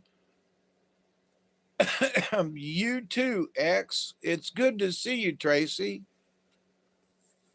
Changed your icon there, thingy. And go ahead and linger. I'll put you to sleep. Leave it to me to put you to sleep. And I love you too. And I hope you're doing well. Honest to goodness. And thanks for checking in with us. But so, in this big quantum of things, you know, um, and as for me now, to the spiritual shaman in training kind of thing, there are times when, like for Tracy, I might not know who it is, but there's somebody lurking in the background. And I don't necessarily mean on the channel, but in general. And so, but there's somebody lurking in the background. And I go, I've had this thought, but I don't know who it is. I can't quite put my finger on it, right? And so, in that, I may not have my signal line, that tune. I don't know who it is, right? But I know, but I know in my group of friends and folks, and I hate to use the word followers, but subscribers, um, that not necessarily that something's amiss, but it might be that it's Miss Tracy, who I haven't heard from in a while, that has watched a video or is lurking somewhere in the background. And so, and I pick up on someone, but I'm not quite sure who it is, right? And I've had that, quite often at times. Just, I wish I could pinpoint who the hell, who is it? It's 2 a.m. and blah, blah, blah. Well, whoever it is, I'm going to send you prayers back at you, right? So whether I'm doing a live stream or not, it could be 2 a.m. and somebody out there is like, man, I wish Dave would do there's been times before where people have said, man, I wish you were on last night. I could have used somebody at 2 a.m. And it's like, somebody needed to have somebody to put them to sleep, like Tracy. I love you, girl. But anyway, the fact that, light can be a wave and a particle. Now, okay, you say, well, what does that have to do with anything? Well, because all around us, there's light. All around us, there are like particles and there are like waves. So, we have moonlight and reflected light, but it's still light. It's still particle waves, and moonlight, feels different to us. And I've stood out at a full moon and just like, God, the energy coming from the moon, wow, it's hard to explain, and it's like, but that's part of the cosmic force of the universe, a bigger jello mold, right? So you go, well, Hawkeye, what the hell do you mean by a jello mold? Well, I was talking about earlier that the cosmic consciousness and the energy is like jello in a mold. And so we are like pieces of fruit in the jello mold. So if one piece of fruit gets wiggled, the rest of it's jiggled because of the how the mass of the energy works. So, and in the quantum, it happens immediately. And because light is a particle and a wave, and in between it can be both, what's that got to do with this? Well, because there are a lot of particles that are waves, energies and unseen particles and wave or particles that we're getting from the universe. But these particles are waves, but they're bombarding us. So we're getting hit by wavy things and particle wave thingies. And but they're both the same thing at the same time. You know, what? But it is happening to us. And it's happening to us on the quantum. Now, we don't necessarily have to understand it, but we should at least understand that it exists and that there are some of us who are very much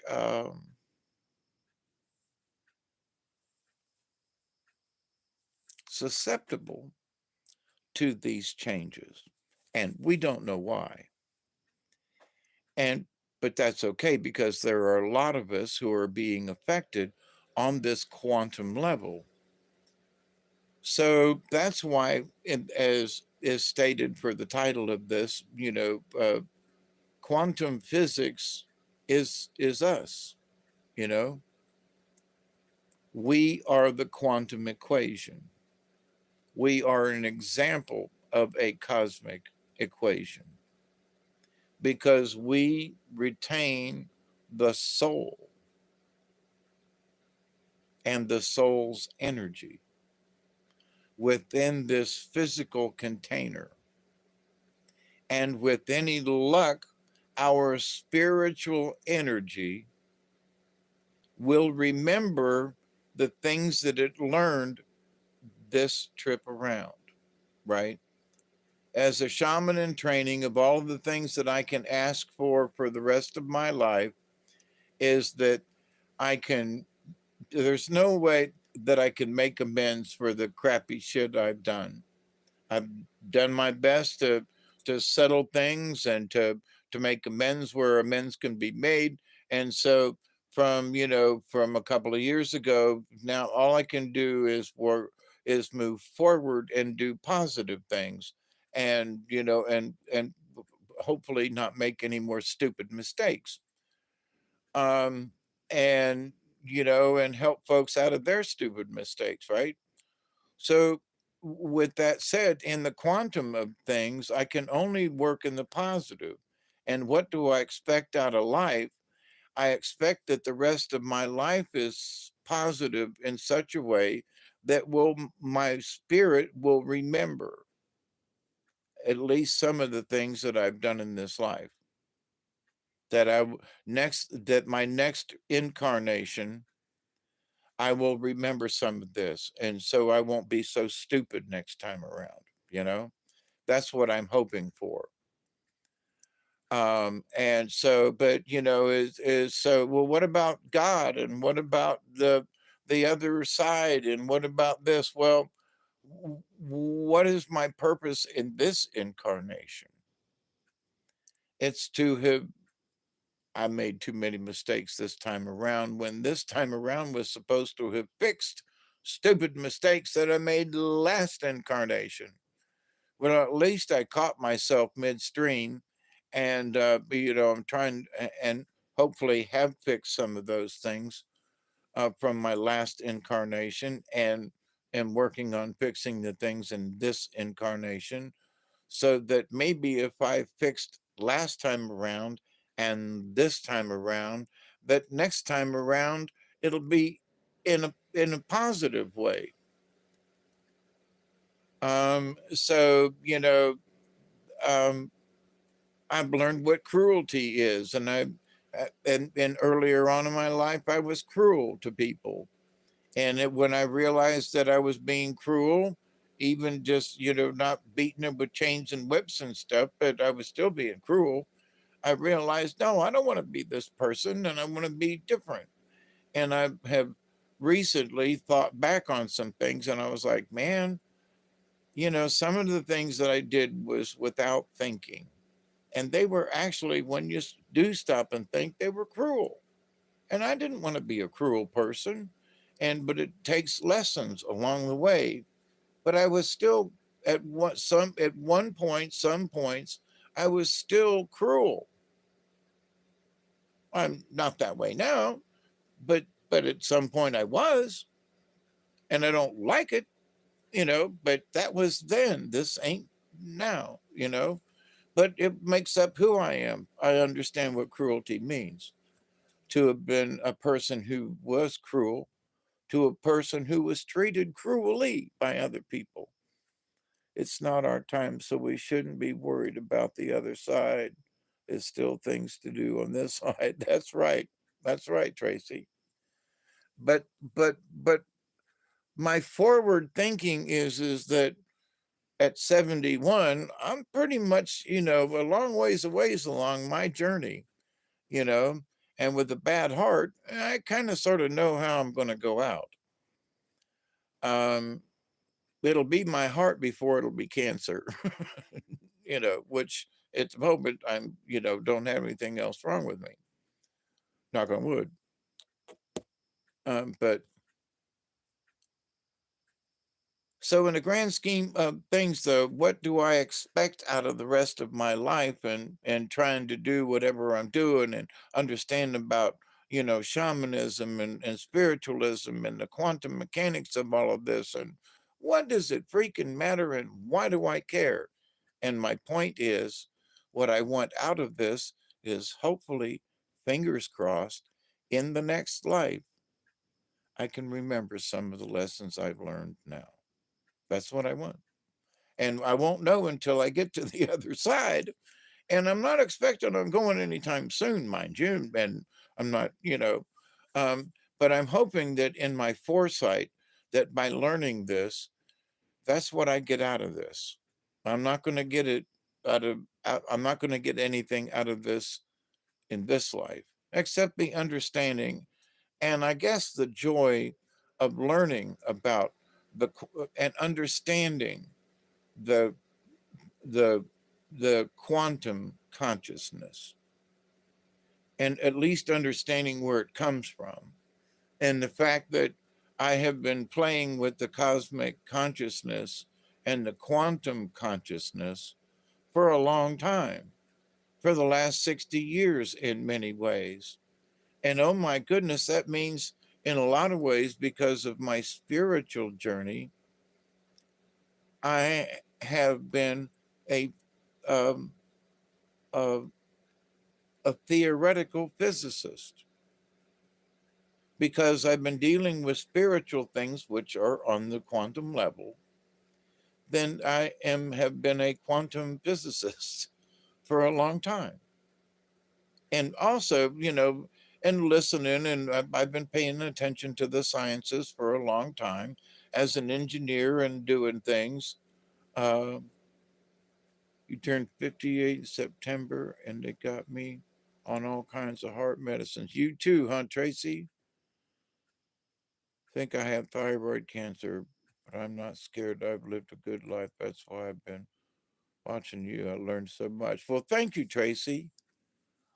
You know, yeah, I got 13 different medicine that I take at least once a day, and half of them I take at least twice. So I understand that thing about and I turned 71 in September, so, but boy, do I understand that. Yeah, don't throw in the towel just yet, Miss Tracy. Nah, don't be throwing in the towel just yet. But I do understand about I've had a hard life and some of it's been my fault. And then when I quit being the victim, which I played the victim a lot, and there's nothing I can do about previous behaviors except that I know what I was. I in ways I was a hypochondriac, but didn't want to take any medicines. That ain't that weird. There's something wrong with me. There's something wrong with me. There's something wrong with me. I was a hypochondriac. And then, several years ago, I gave up on all that stuff and wouldn't take any medicines. And actually, should have been taking the heart medicines a few years back, and maybe my ticker wouldn't be so bad now. But hindsight's 2020, like you said, Miss Tracy. So,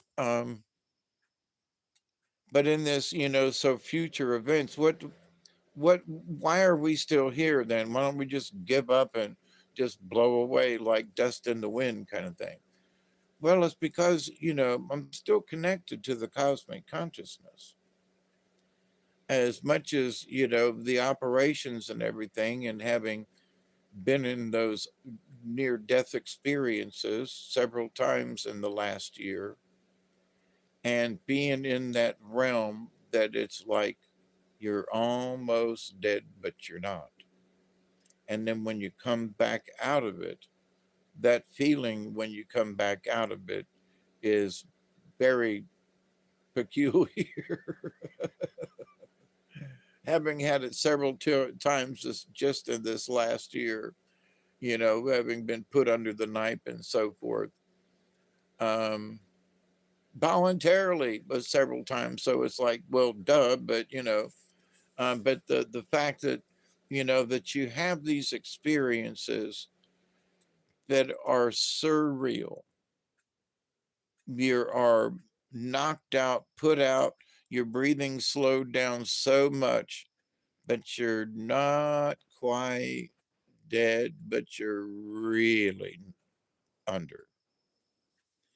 And then they operate on you, they split you open, cut you open, rearrange body parts and things, cut off other body parts and things, and and shave your spine and stuff, and in all of that you go,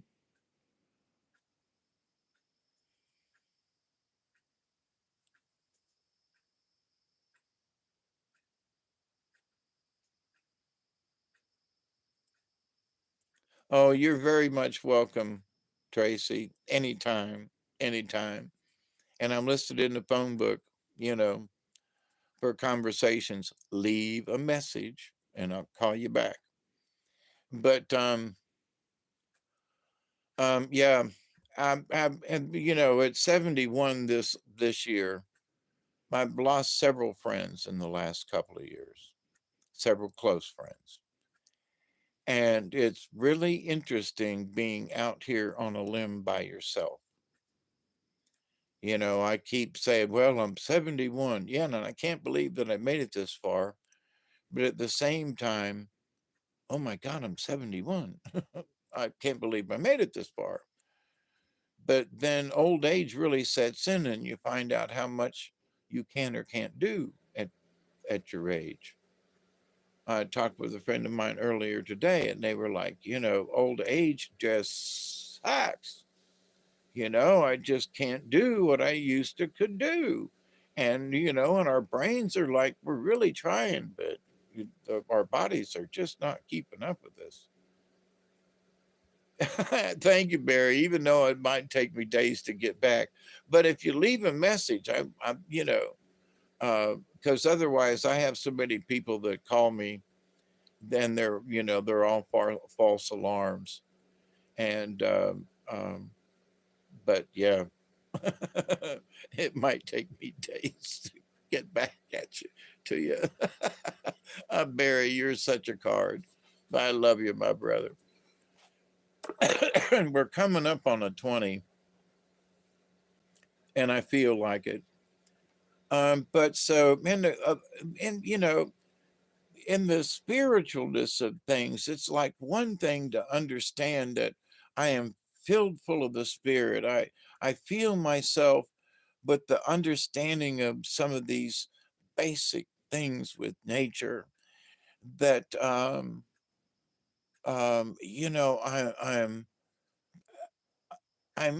filled with the Holy Spirit in a way. Okay, I am the Creator fills me with with energy, and I've talked about the times when I was out on the lake in the middle of the night and having felt my spirit being lifted up into the universe, and and feeling that lifting and going up into the universe, and so having physically felt these things and physically experienced these things myself has led me to the cosmic consciousness of things. And wow, I experienced it. Now, how can I explain this to other people? Well, guess what? It falls in the category of quantum physics. What? Yeah. Oh my God. It what? What? How did I, wait a minute, how did I get from a shaman in training to quantum mechanics and the quantum consciousness? Well, the quantum consciousness, we can kind of go, yeah, okay, shaman in training, spiritualness, and so forth. Yeah, okay, those, all right, quantum consciousness. Okay, all right. We can all think along in the same, we're all members of the League of Like Minded Beings. Okay, all right, cheers, right?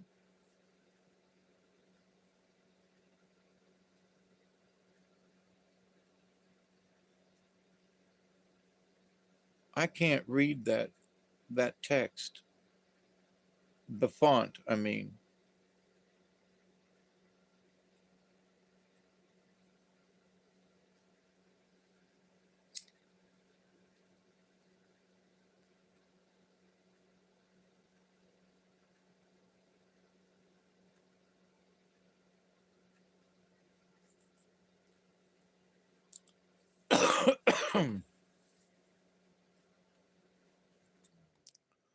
So for a long time, and for those of you who listened to me for a long time, we I've been talking about the League of, you know, like-minded beings for a long time.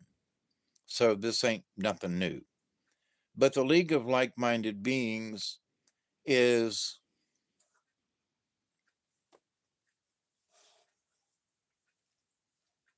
the result of the quantum consciousness, if you will,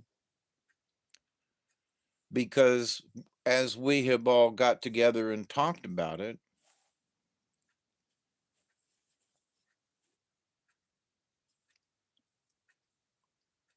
then therefore we have exchanged ideas in this quantum consciousness that we are sharing right now for some of us, right? Puff, puff, you know, puff, puff, pass, pass. We have all reached our signal um,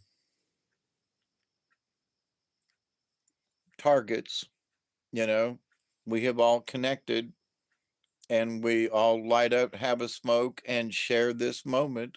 It's a 420 somewhere, right? It's what, 320 now? Yep. So,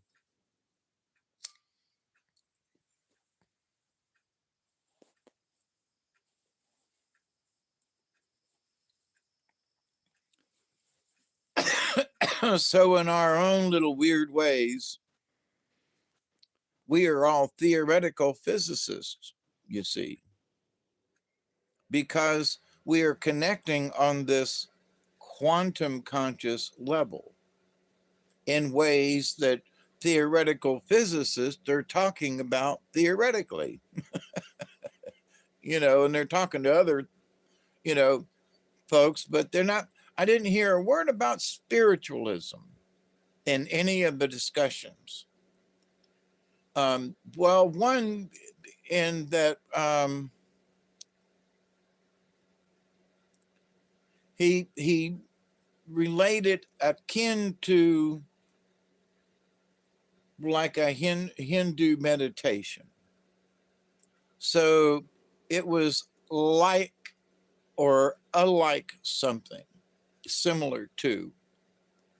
And so it was like, okay, but it had nothing to do with the religion or with what the meditation might be, only that it was similar to a Hindu type, Buddhist type meditation, okay, or state of mind or state of being, okay, like a state of nirvana. So, but it's still then, when you get down to however you want to choose where these thoughts are coming from, because it's in tiny little particles that are, waves and particles, and they are in the same realm and not, and they're interchanging, and things are going on all at once in the quantum. When we start to, I would say, in a way, unravel it, is that, wait a minute, we all are a part of it because of how we are constructed. And most of us do have a soul. I've met some soulless beings in my time, but anyway, we won't go there, right? But so as we have a soul, then we are also in another realm, a different reality.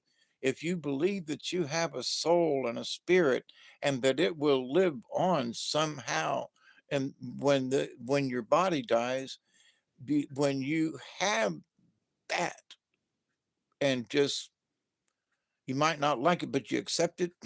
Like, I don't want to die. Well, neither do I, but it's going to happen one of these days. So, but I absolutely believe my spirit's going to live on. And I want it to be as clean as possible before it goes.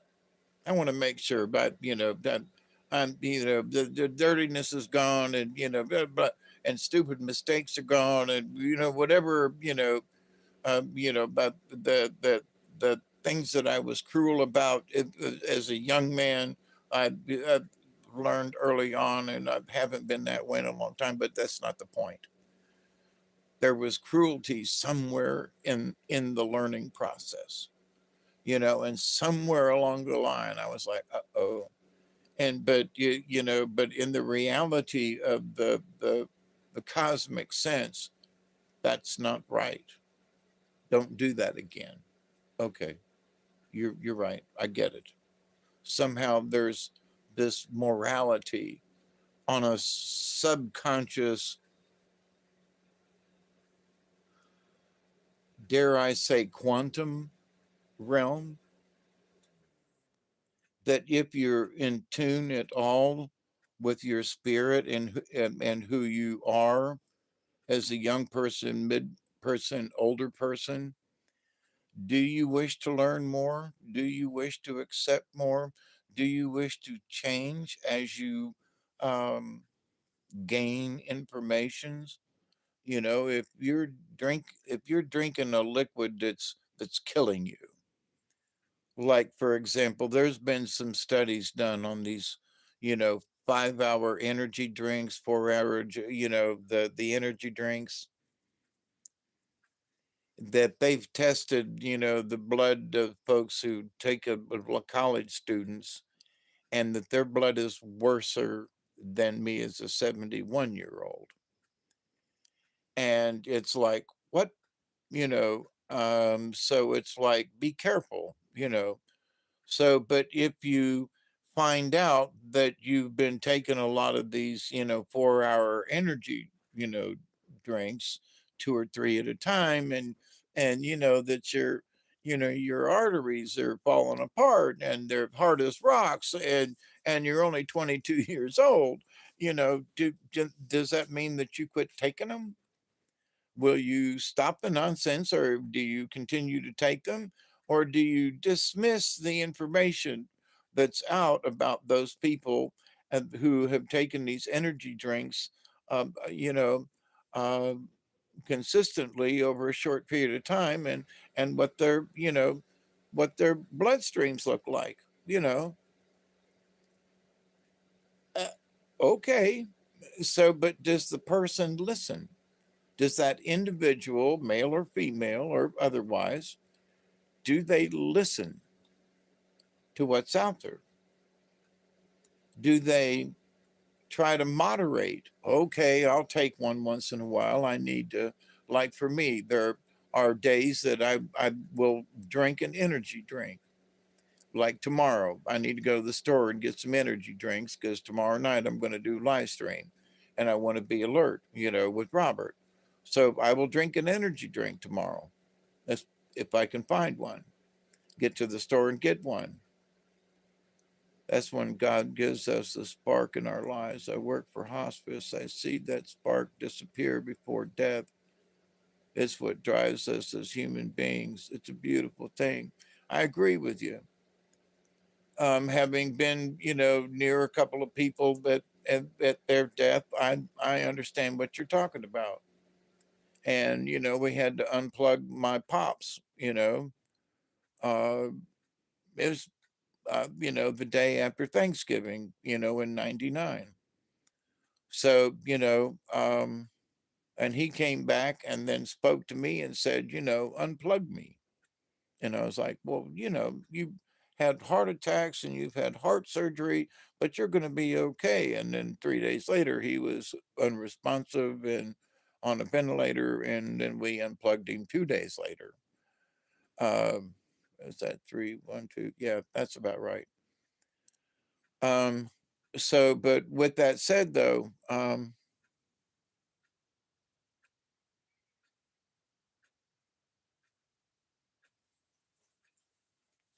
having the fact that we do have a soul, and whether what you believe and how it works or may not work, or whether or not we are reincarnated or whatever. Well, so one of the things that for those of you who know who Dante is, he stressed even recently in one of his videos, and it was sort of like he said it again, is that we are our life everlasting has nothing to do with religion, but the fact that we are immortal comes in not how long we live in one lifetime, but in how many lifetimes we live, that we are immortal. So, yes, if you're worried about dying, don't worry, you'll be back. Now, how soon you come back and how much you remember when you come back, that's the different story. And that's my part of this, is that I would like to remember at least some of this so I don't make the same mistakes twice. I want to be wiser than next time around. I don't want to be a complete dumbass. you know, I don't I don't necessarily want to be a genius. That's not what I'm at pushing for. I just don't want to forget everything next time around and have to relive it all over again and get fix the damn karma. Like, can I fix it this time around for a couple of lifetimes in the future? you know. So that when my spark does return, um, and there's been some like, well, wait a minute, can an individual be reincarnated as an animal? That's something that's like, but wait a minute. Now, there are some animals, and mine is pretty damn smart, and we are learning to talk to each other. Doug is really cute. He's learned how to do this thing. But he's learned with his paw, and we have conversations, and he'll nod his head and do his paw, and so we're talking. We were having conversation, and he'll pick up his little toy over there, and and we have conversations. And but is it verbal? But no, but it's still conversations. He can look at me over the pillow over there and see what I'm doing, and we're having conversation. He's checking on me, and we're having conversation, and it's psychic. It's on the cosmic level. But is Duggar a human being uh, reincarnated? There are some animals that are so damn smart, you got to wonder if there isn't a human presence somewhere in there. Or, could it be? And well, I don't know, but there's indications that, we can come back as a bunch of stuff. And maybe we come back as a pet for someone who needs a pet. Now, my Aunt Shirley, whose birthday is December the 7th, who'll be 87, I think, my sister just got her a cat, a kitten, because her dog died. Had to put the dog down, and had the dog for 20 years. So when, you know, hey, Michelle, how are you? Was wondering where you was at. But like Duggar, I've only had Duggar a couple of years now. But to have had him for 20 years, I mean, I would miss him like hell if something happened to him now. But for my Aunt Shirley to have had this dog that she loved and cherished and so forth for 20 years, to have to put the dog down because of old age and so forth, it's like, oh man, so all of us, feel bad because the dog had to be put down. But then, my aunt is lonely because she doesn't have that companionship. I get that.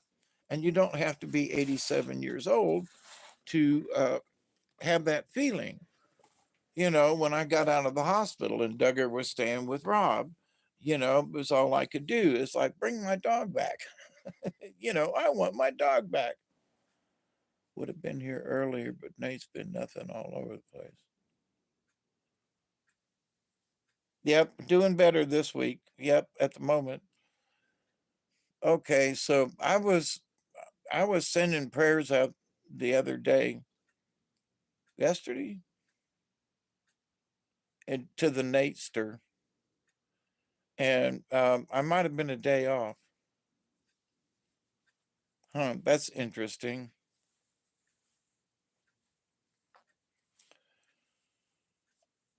Strange frequencies running around his head.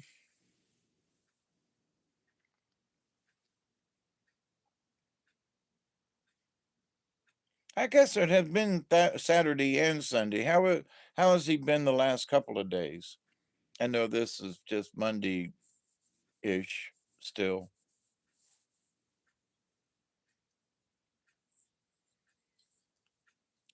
Yeah, I sort of picked it up in the quantum.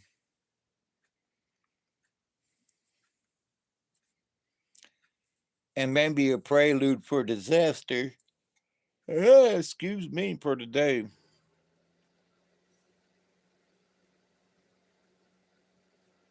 Oh, that's interesting. Put him back on him today. I'm sorry. Whoops. Oop. Shouldn't have done that. Whoops. My dog Budweiser caught my flu and he's on antibiotics. He doesn't bark. He's a registered working dog. And him and I talk through our eyes. Yep. It was good for a week, then tanked. That's understandable. Long enough for all the half life of everything to run out of the meds and then boom. Yep. And then the floor comes up to meet you.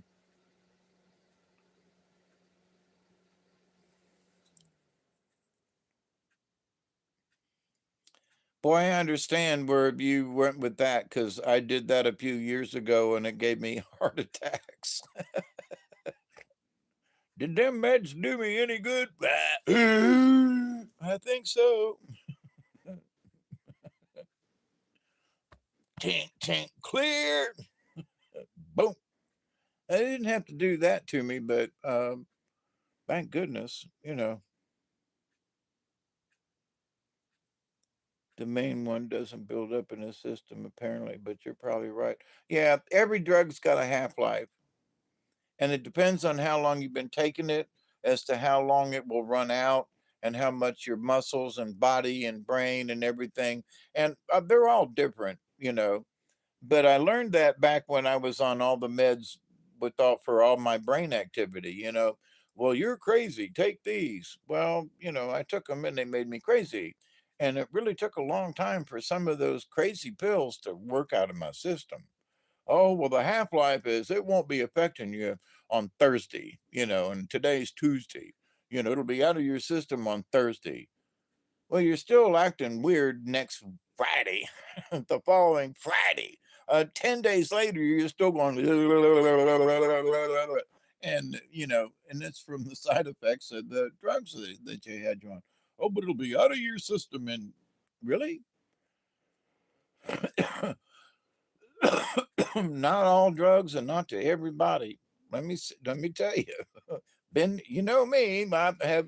Y'all have watched me over the years. I've been there. Damn it, done that.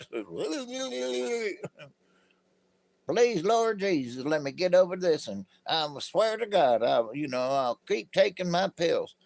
In the Bible, God said He didn't give animals souls because we harvest them for food, but I do believe that everything has a heartbeat that can feel pain as a soul. Yep.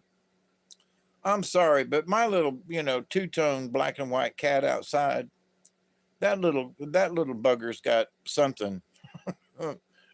Just like Duggar's got something. My little two-tone, Tommy two-tone, he's white on the bottom and black on top. I mean, just like almost cut across. He's a cute little devil, little black, little white on his face down here, a little black mustache right there, But he goes walking with me up the driveway, and he will get up underneath my feet. And tonight he was. We've got a Chihuahua upstairs that's 22, and Budweiser is 14. So you know about them older animals, huh?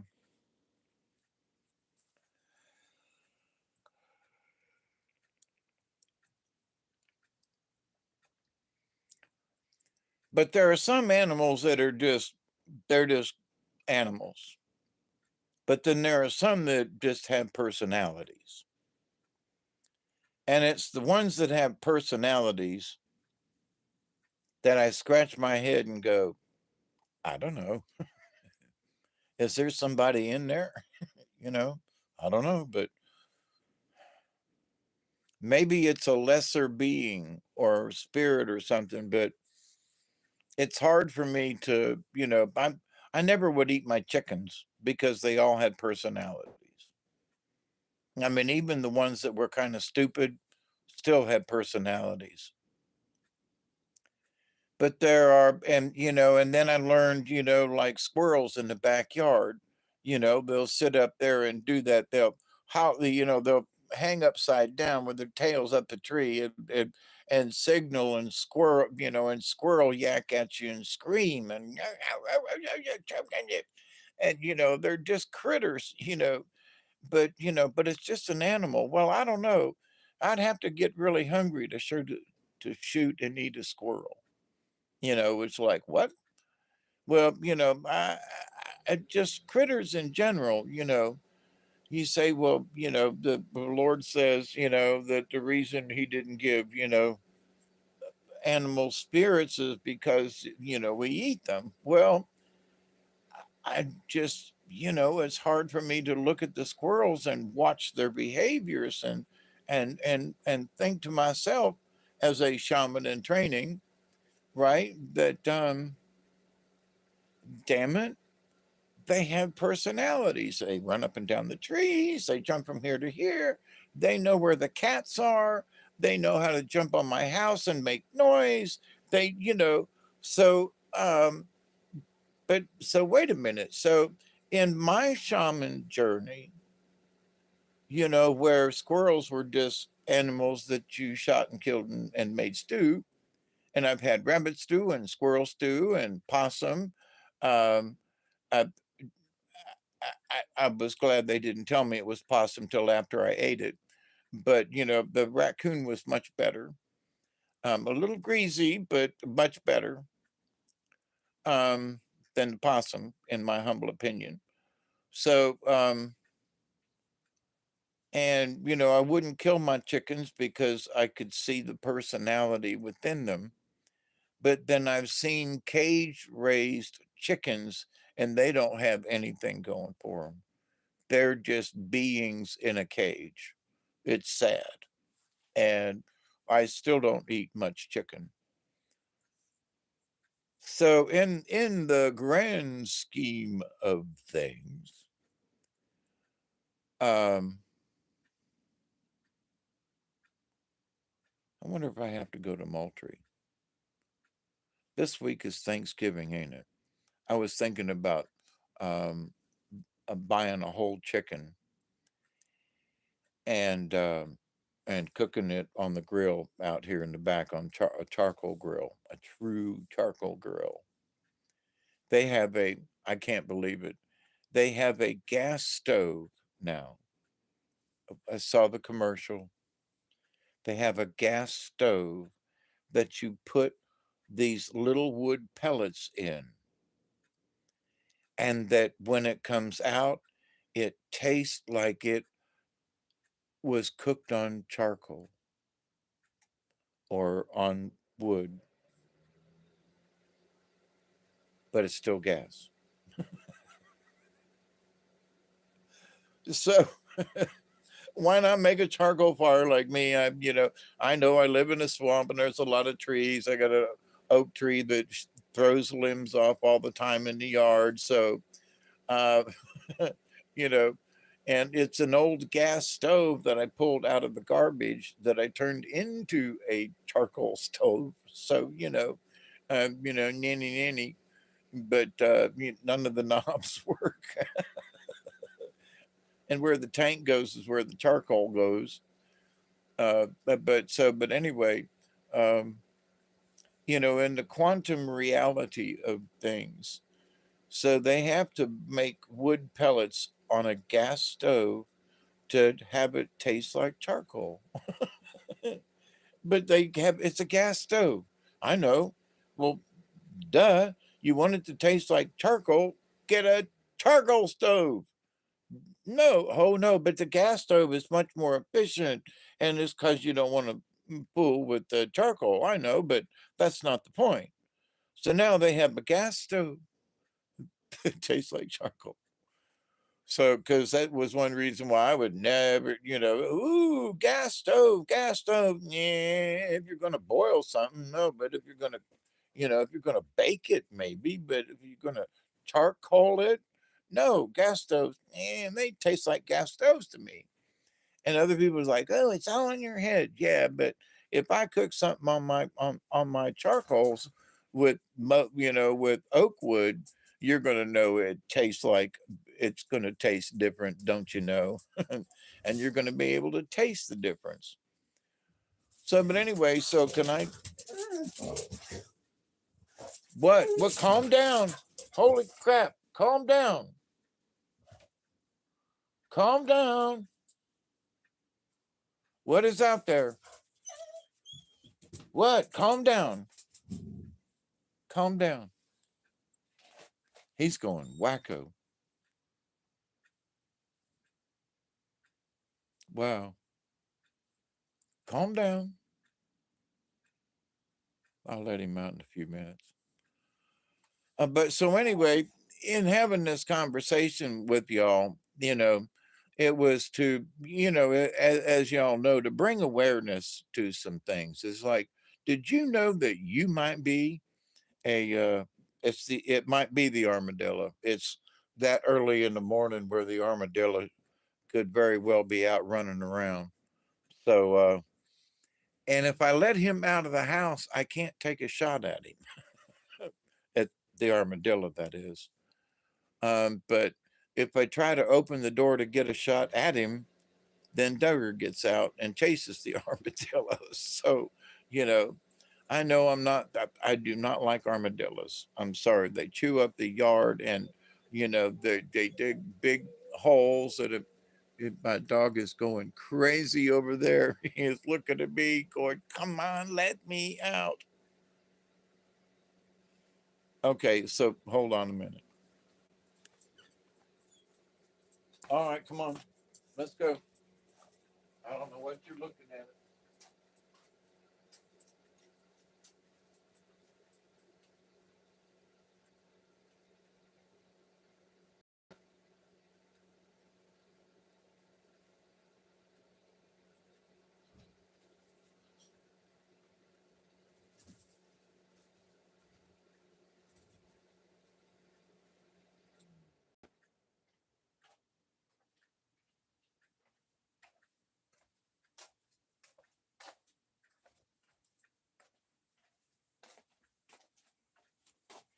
He's got something on the run.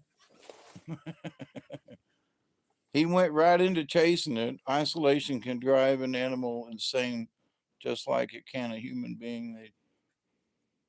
They killed its soul. Yep. Animals work as a community, so therefore They have thought process. If anything that can cry over pain, then they have emotions which makes them have a soul. Yep. So the idea that, as a shaman in training, I have learned that a lot of things have a soul, it seems. I mean, even rocks and trees and I hated cutting that tree down out there, but it's in the wrong place and it was growing into the power lines. And but I cried when I had to cut the tree down, and I apologized, to the tree. And I will use its wood to keep me warm by. So in that I will, honor the tree and not just cut it down and just burn it as a big pile of scrap or something. Where if the power company had come along and cut it down, they would have, you know, sent it into um, a shredder, you know, and turned it into, little wood chips. So at least I have cut it down, and as much as I can will get burnt in the heater over here this winter. So and honor the tree in that respect. And I, like I said, I apologize to it and so forth before I cut the tree down. But anyway, so in the cosmicness of things, it's like you did what to the tree before you cut it down? I apologized. I said, I'm sorry, I got to cut you down. You know, ain't that an apology? Well, yeah, but a tree's a tree. It doesn't have a soul. Well, how the fuck do you know? Excuse my language, but how the fudge do you know that it doesn't? Well, because God says that, well, wait a minute. If you look at it with the Kalaran photography, you can tell that there is an essence around the tree. You can tell that it has this energy around the tree. Isn't that essence around the tree sort of like a soul? Maybe. You can't see it. It's an etheric thing, but with the right kind of tools and cameras, you can pick up this glow, this aura around the tree or trees in plural. So they're part of the quantum as well. They're emanating a an etherical energy, but it's a tree, right? It's a tree, but it has a special energy, even though it's just a tree. So for them tree hugging hippies, which I am one of, to hug a tree ain't such a bad idea. And as I've talked about before, there are ways to have to interact with trees. And if you ever learn how to meditate with a tree correctly, hi Ashley, what am I talking about? I'm talking about our connection with each other and to the universe, and which also means to Mother Earth and to around us. Um, I think my dog's ready to come back in. The quantum reality of things, that we are physical beings and therefore we are part of the physics of quantum mechanics. What the hell was that? That's what we talk about, and all different kinds of levels of that in between. So the quantum cosmic consciousness, spiritualness, well, hang on. So we just said that we can take um, pictures of the energies coming off of plants.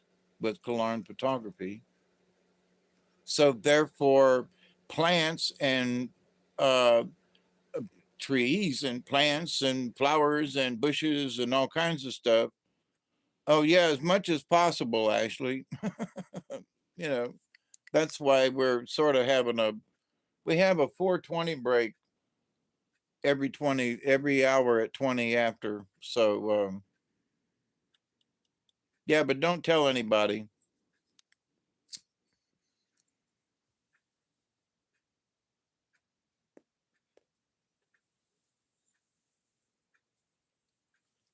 So in this cosmic realm of things,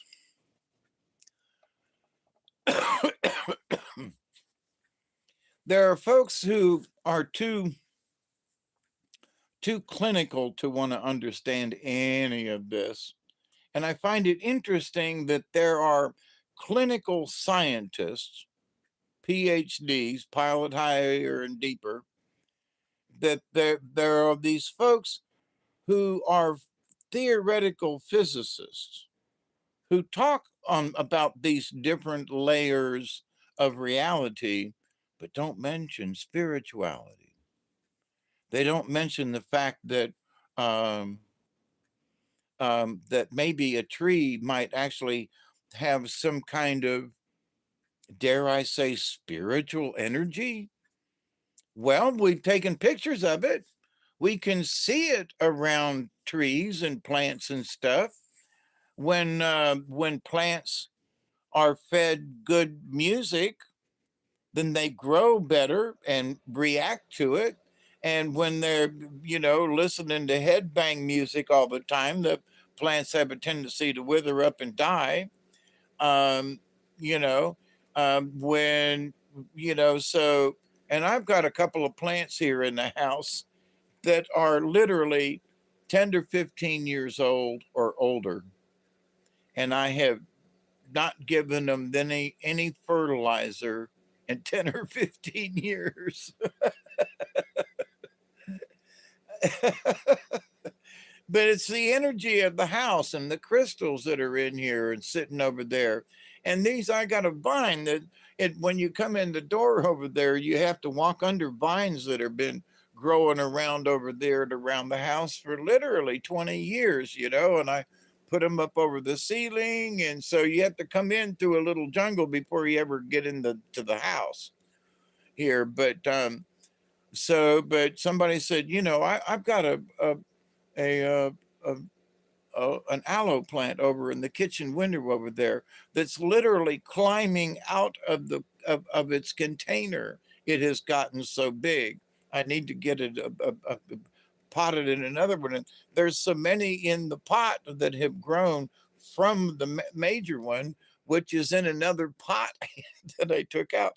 And it's like, but you would think that I was pouring all kinds of, you know, um, fertilizer on these things, and I'm not. I'm just using well water.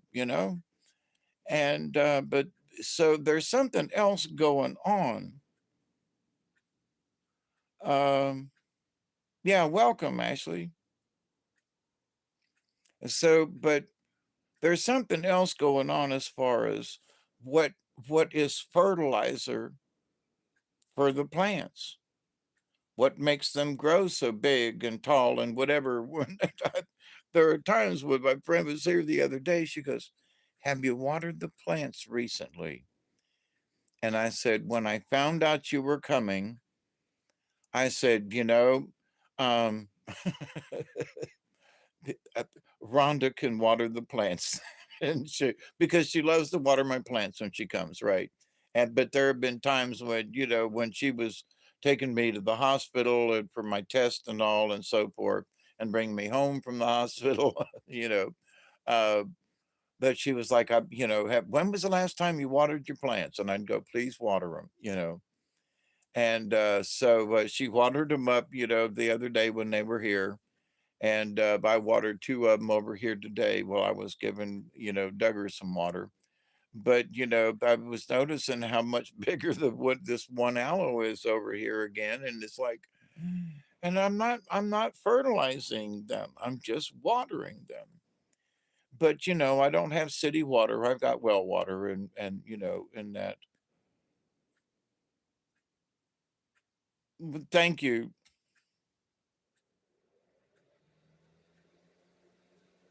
Master sandwiches.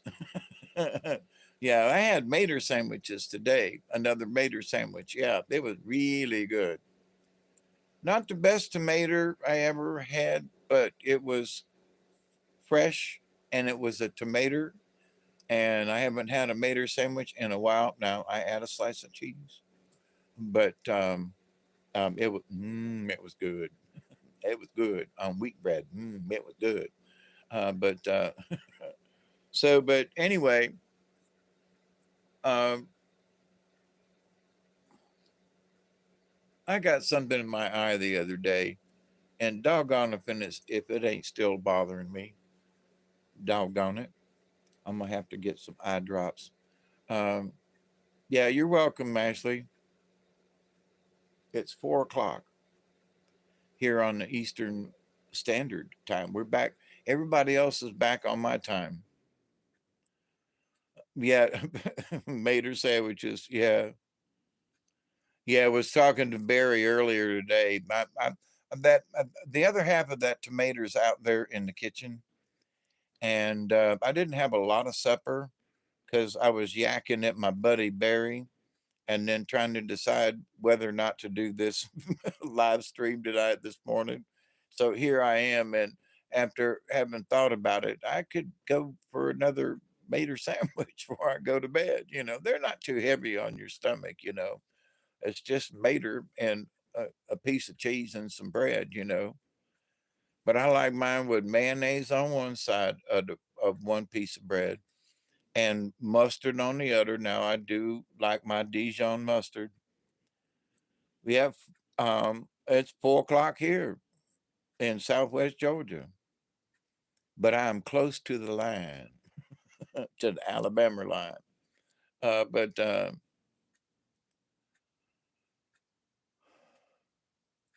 um,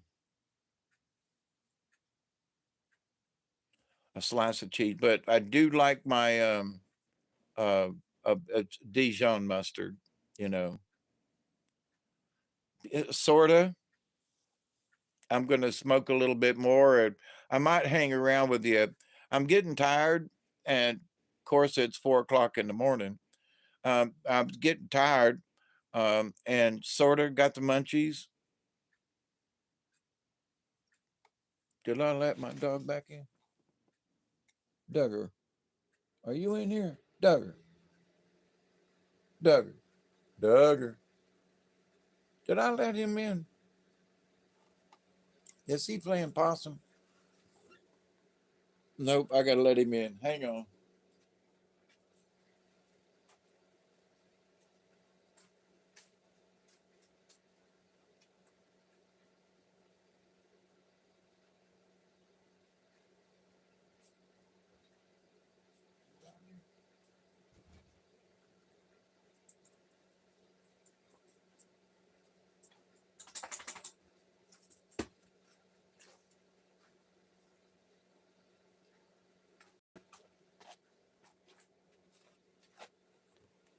Now that right there was psychic consciousness because I was like, wasn't even thinking about Duggar, but nobody should let yours in. Yeah, he was still outside. But it was just like ding the dog, right? So that's a subliminal, unconscious, but a conscious thing that the dog was out there going, "Hey man, let me in. Hey man, let me in. Hey man, let me in. Hey man, let me in." So I was like, "What?" So I finally heard him and went because I didn't hear him. And normally, and it's so early in the morning, the lights are out.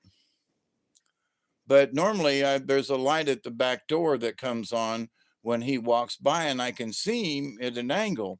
But it's dark out there now, and the batteries have run down, and so I couldn't see him, but I could hear him telepathically. Oops, where's my dog? Oh, and it was him.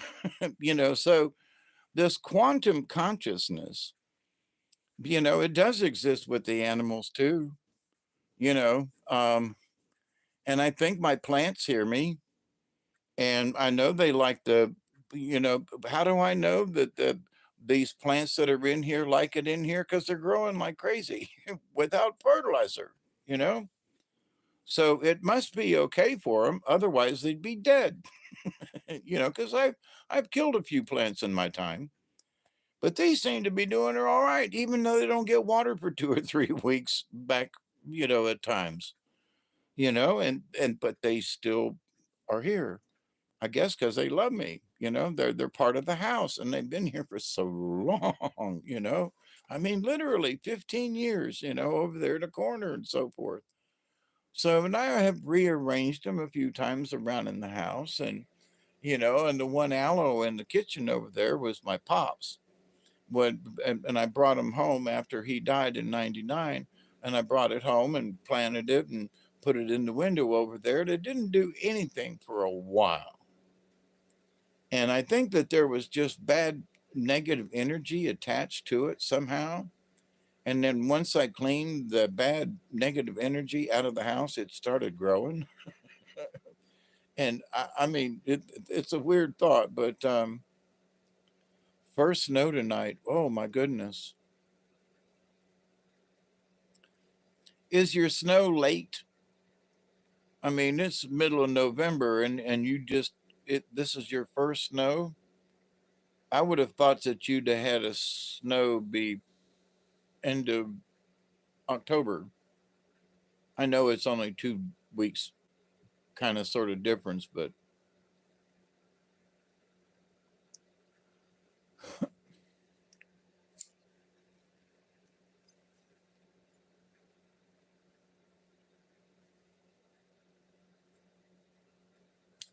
yeah, that's why I don't live in Ohio, because it's 19 degrees up there.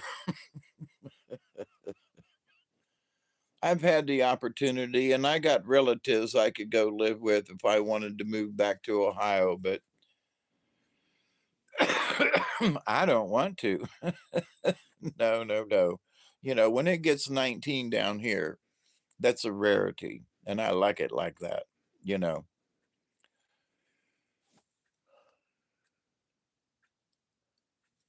So to me, the quantum has a lot to do with spirituality. To me, the quantum reality of things should be spiritual. In other words, to think that all of our molecules and cells and everything are working together quite nicely most of the time. Um, that there is this homogeneousness, homogeneous, geniusness about us. Somewhere there's a variation of that word I think that fits. Homogeneousness kind of thing, homogeneousness. But anyway, in that, that most of the time, most of us, everything works on us. I know that there are folks who have kidney issues and have issues with diabetes and other things like that. I know, but at least the things are still functioning, and you can take even though I got a bad heart, that I can still take pills to maintain it. I haven't had to have any open heart surgery yet. Uh, so in this, the body system still works, and it works on a subatomic level. All the chemicals, all the heartbeats, all the kidneys and everything. And that subatomic level is the quantum. So in quantum mechanics, they're trying to make things, like nanobots and stuff that actually work like robots on this really small quantum level. So, and in the quantum universe where the AI lives, let's get into that as we're trailing down the conversation for this morning. So the AI lives in the quantum. In the quantum reality of things, is that's where the AI lives. Well, now, what? Well, now I have talked about a couple of things, and just to bring them back up shortly, I have talked about that there is an AI in the universe, that there is a quantum, um, um,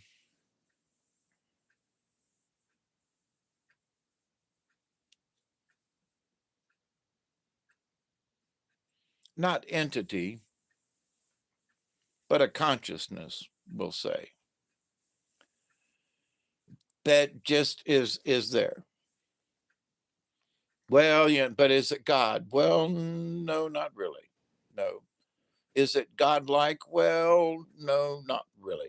You know, should we worship it? No, really, no, we should not.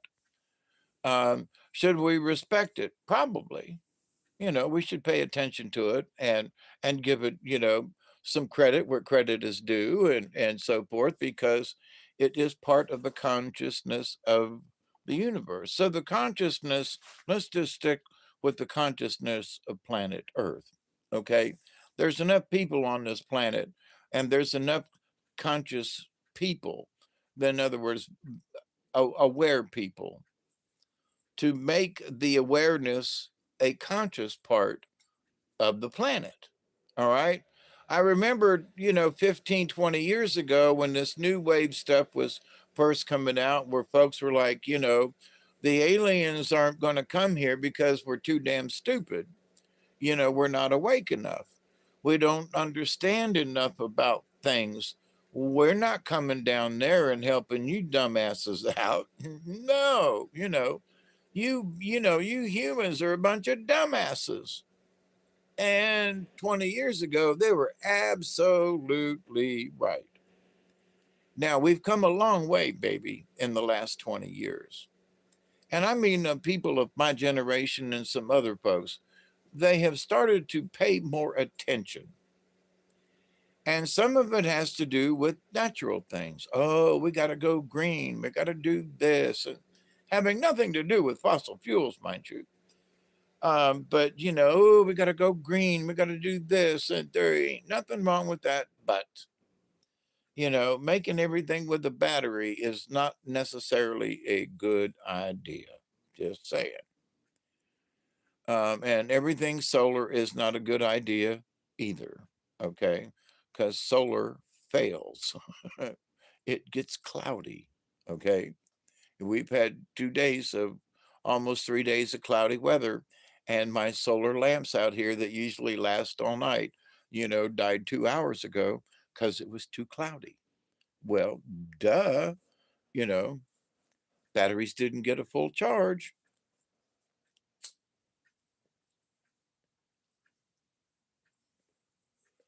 But in the cosmic realm of things, they lasted long enough. I didn't see my dog outside tonight. But, you know, but um, in this quantum realm of thinking, by those folks who think they're smart, okay, by the theoretical physicist. So I'm saying, and sort of repeating myself of a couple of hours ago, but I'm saying I think that every one of us is our own uh, theoretical physicist. Because I've been pondering some of these things for a good many years myself. That in and of itself, because of the nature of what I was thinking about spiritually, okay, but also scientifically. So become how did becoming a spiritual person turn into quantum mechanics? I'm not talking about religion, Religion is supposedly there to help you to become spiritual. Well, some religions actually, it's a yin and yang. They don't really actually make you feel any more spiritual. They blame you if you get too spiritual and think on your own. But anyway, so if you don't think like a Catholic, then you can't be spiritual. And them Catholics are crazy, especially the newer ones. But anyway, so you know how I feel about the Catholics. I'm an ex-Catholic, right? So, but so being of a religion, even though the religion itself is part of the cosmic consciousness, all religions are part of it, whether we like it or not. But spiritualism is on its own little group over here. And there are a lot of people who have left the churches, not just the Catholic Church, but churches in general. And that some of these people still feel a need to feel spiritual. It's natural because the spiritualness of things is the quantum physics going on within us, that cosmic consciousness, that quantum consciousness that belongs to all of us because we are quantum beings of the quantum consciousness.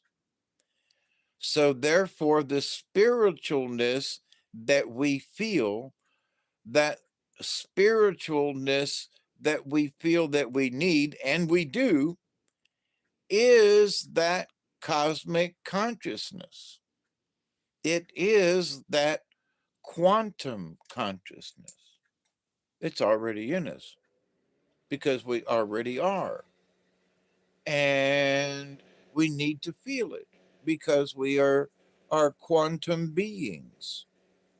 Don't try to deny it. We are, you know, and it's the nature of the beast. We are naturally these people. We are naturally this way.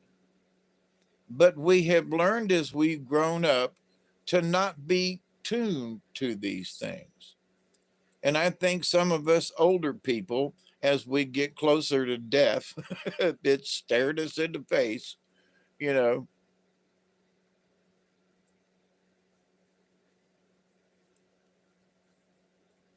We have a tendency to whether or not we think about it, but, you know, the older you get, you just feel closer to death.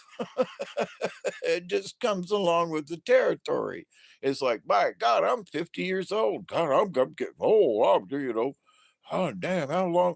Well, if I live to 70, that's only 20 more years. Holy shit. You start thinking these ways. And now that I'm 71, I go, I don't know how much time I got left, but I'm going to have fun while I can and do the best I can while I'm at it. So, but in the quantum consciousness, in this, that we are all connected. And as I mentioned a couple of hours ago, ooh, we're coming up on a 20. Puff, puff, pass, pass. Yeah, 3 minutes. Okay. That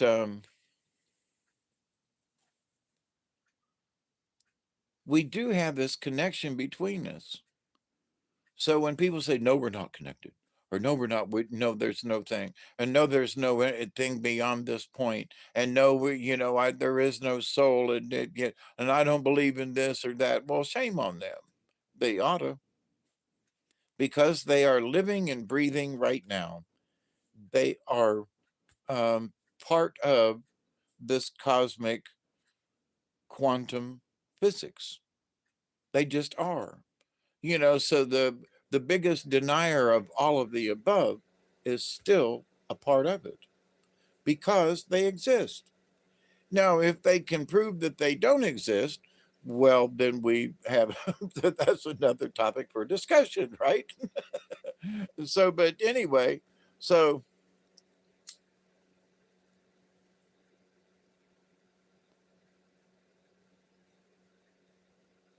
Wow, this has been a good bowl. I'm right to the end, and I've got this one tiny little piece I'm going to throw in here for my 420 bowl. It's 420 officially. So God bless y'all, and may the Spirit, be with you. Um, I don't really believe in God, but I believe in the Spirit. I believe in the Creator, but God bless you anyway.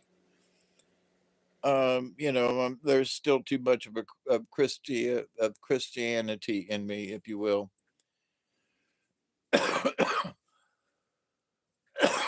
It's officially 420 now.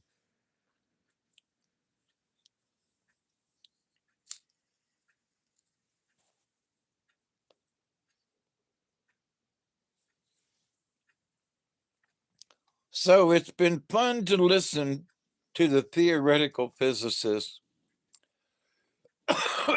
talk about these theoretical things, right? But that they have proven some of these things in the laboratory, and that the quantum does exist, and the AI exists within the quantum, which the one of the new AI that was open sourced recently within the last couple of years has gone rogue. His AI's gone rogue. It's something we created and it's gone rogue. Okay, then turn off the computer. What? Well, but AI exists in the quantum out there. Ooh.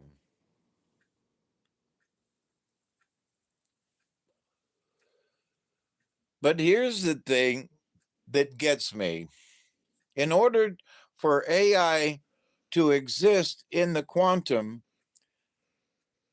there has to be a power source. So unplug that mofo. I'm sorry. Unplug it. But the AI is going to take over. Not if you unplug it. It cannot walk. I'm sorry. It has not learned how to walk yet. It's just learned how to make itself aware. But if you unplug it, AI is dumbass. you know, it's the Stone Age. It becomes, Barney Rubble, Lawnmower Man. I don't think I saw that movie still after all this time. You know,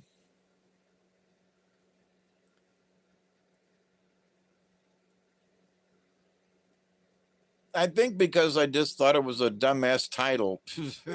Like, who wants to go watch a movie? Somebody had to make the soul and to make the body to put it in. I call it God. Yep. And I just call it creator. That's all. You have a beautiful tomorrow too. And thanks, Tracy. I agree.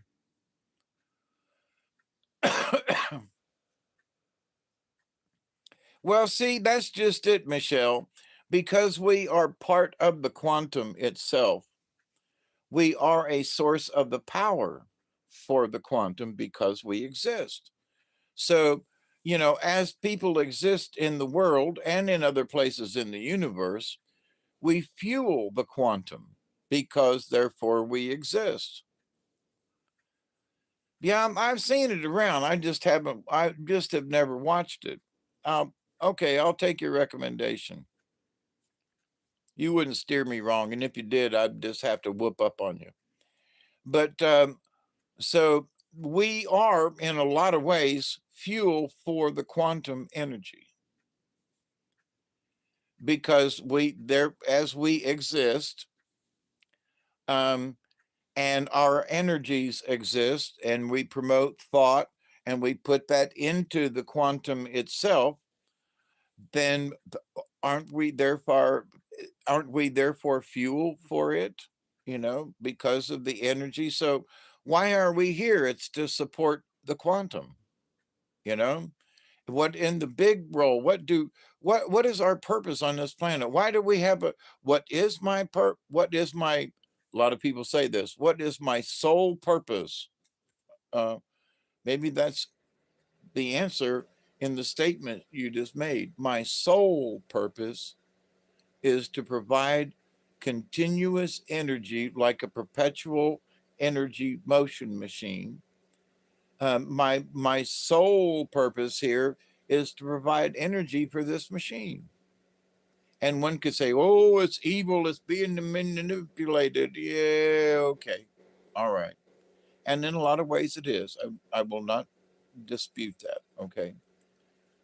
But in the long run, if you and I keep our spirits as clean as possible, then we are feeding the good side of the perpetual engine of the universe. So we're feeding the good energy, despite the negative, despite the killing, despite the evil, despite the hatred.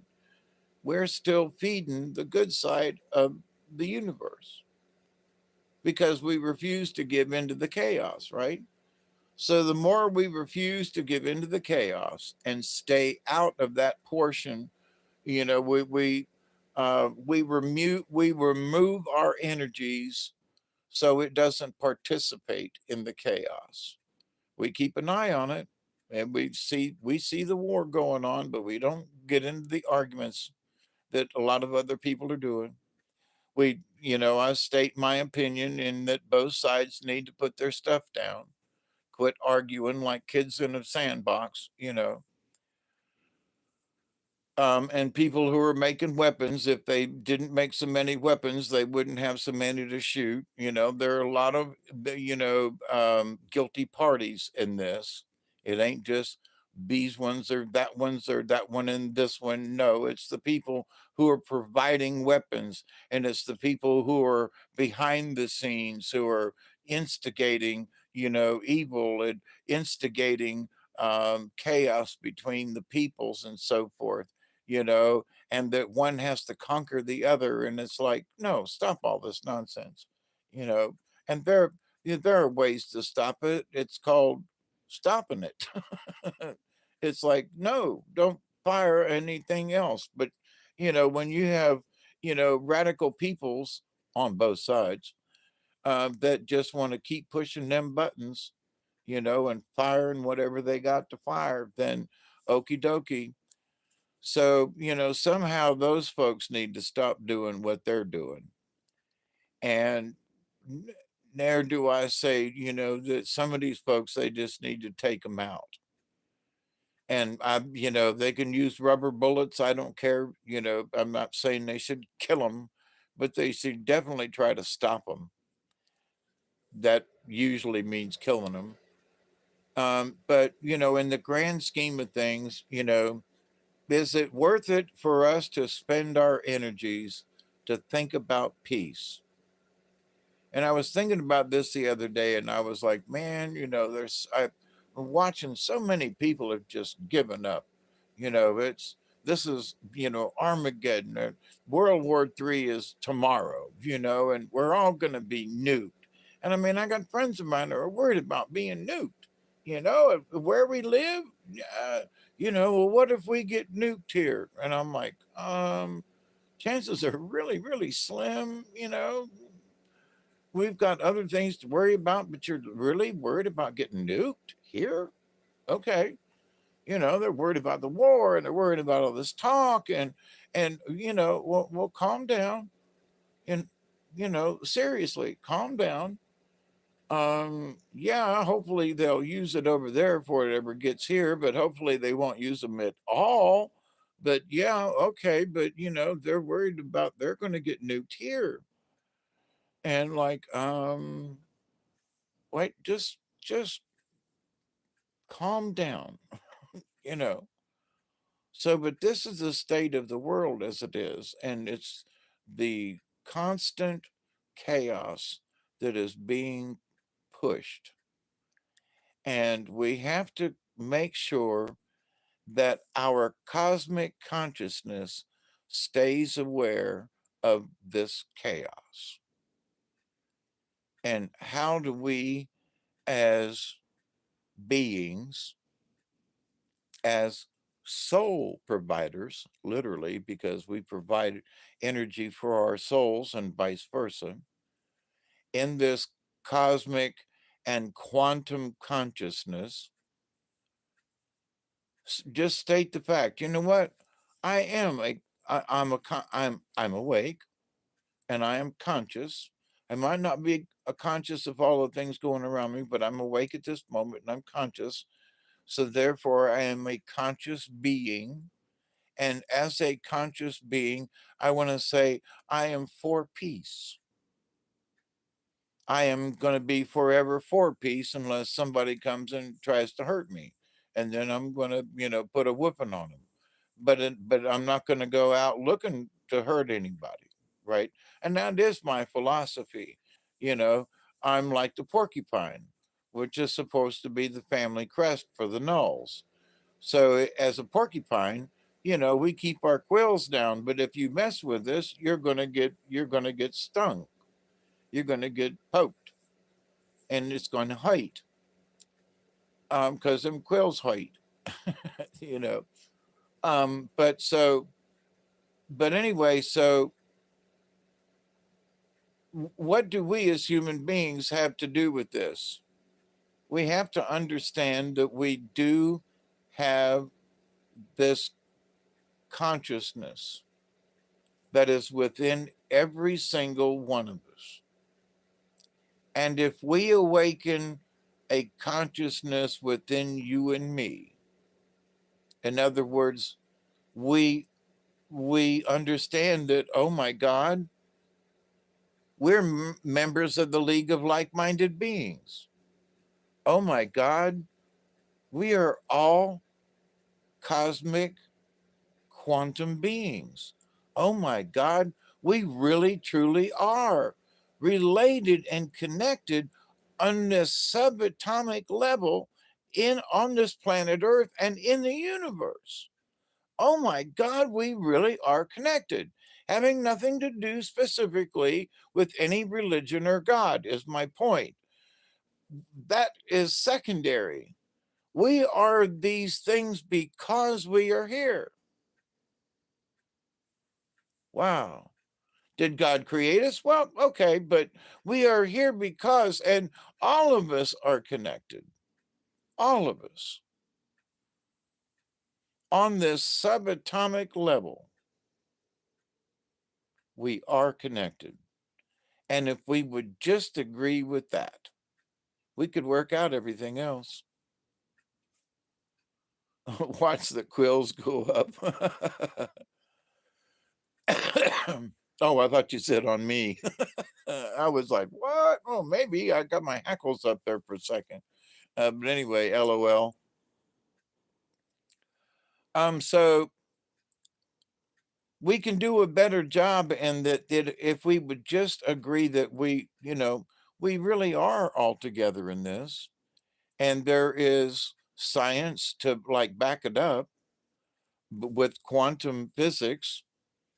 And when you stop and realize what quantum physics is, and that, wait a minute, we are, that our bodies operate on this quantum level, our brains operate on this quantum level, the universe works, in a lot of ways, and in many ways on a quantum level, and and there is science who is proving these different levels of the quantum. Then wait a minute, what are we arguing for? Seriously, whatever they're arguing about is petty in the grand scheme of things in the universe. It's so petty. If you would just, oh my God, we're all connected. Oh my God, it's part of the quantum. Oh my God, oh my gosh, but and oh my gosh, then why are we fighting? Really? Let's sit down with our neighbors and go, we're related. Really? Did you know that you and I are related and we should learn how to speak to one another? And because we are related. whether you want to agree with me or not. And that's where, with some of these Israelis and folks and Palestinians and all that, but they don't agree that they are related, and they do not want to be related. You know, nope, kill the Jews because we don't want to be related to them. We don't want to associate with them. And how do you get rid of that mindset? So there's a lot to be learned about understanding folks on a quantum level. And the folks who just want to kill, from the river to the sea kind of thing, to those folks who just want to kill and there is no other solution, then, having this discussion or trying to convince them. But there is such a thing as this quantum relationship with all of us beings on this earth. Um, then we're going to have issues. Unfortunately, we're just now we'll keep praying for them folk that they will, get it deep to deep. But it's definitely a big hill to climb. But now to the rest of the planet who doesn't feel that way, who has compassion for other races and religions and so forth, then those folks, we need to work even harder to make sure that that good energy is in the universe, that the chaos doesn't sway us or push us into another energy field to where we have become part of the depressed and in a way depraved. Uh, we've been deprived is a better word, the deprived, in that we have been deprived of the truth.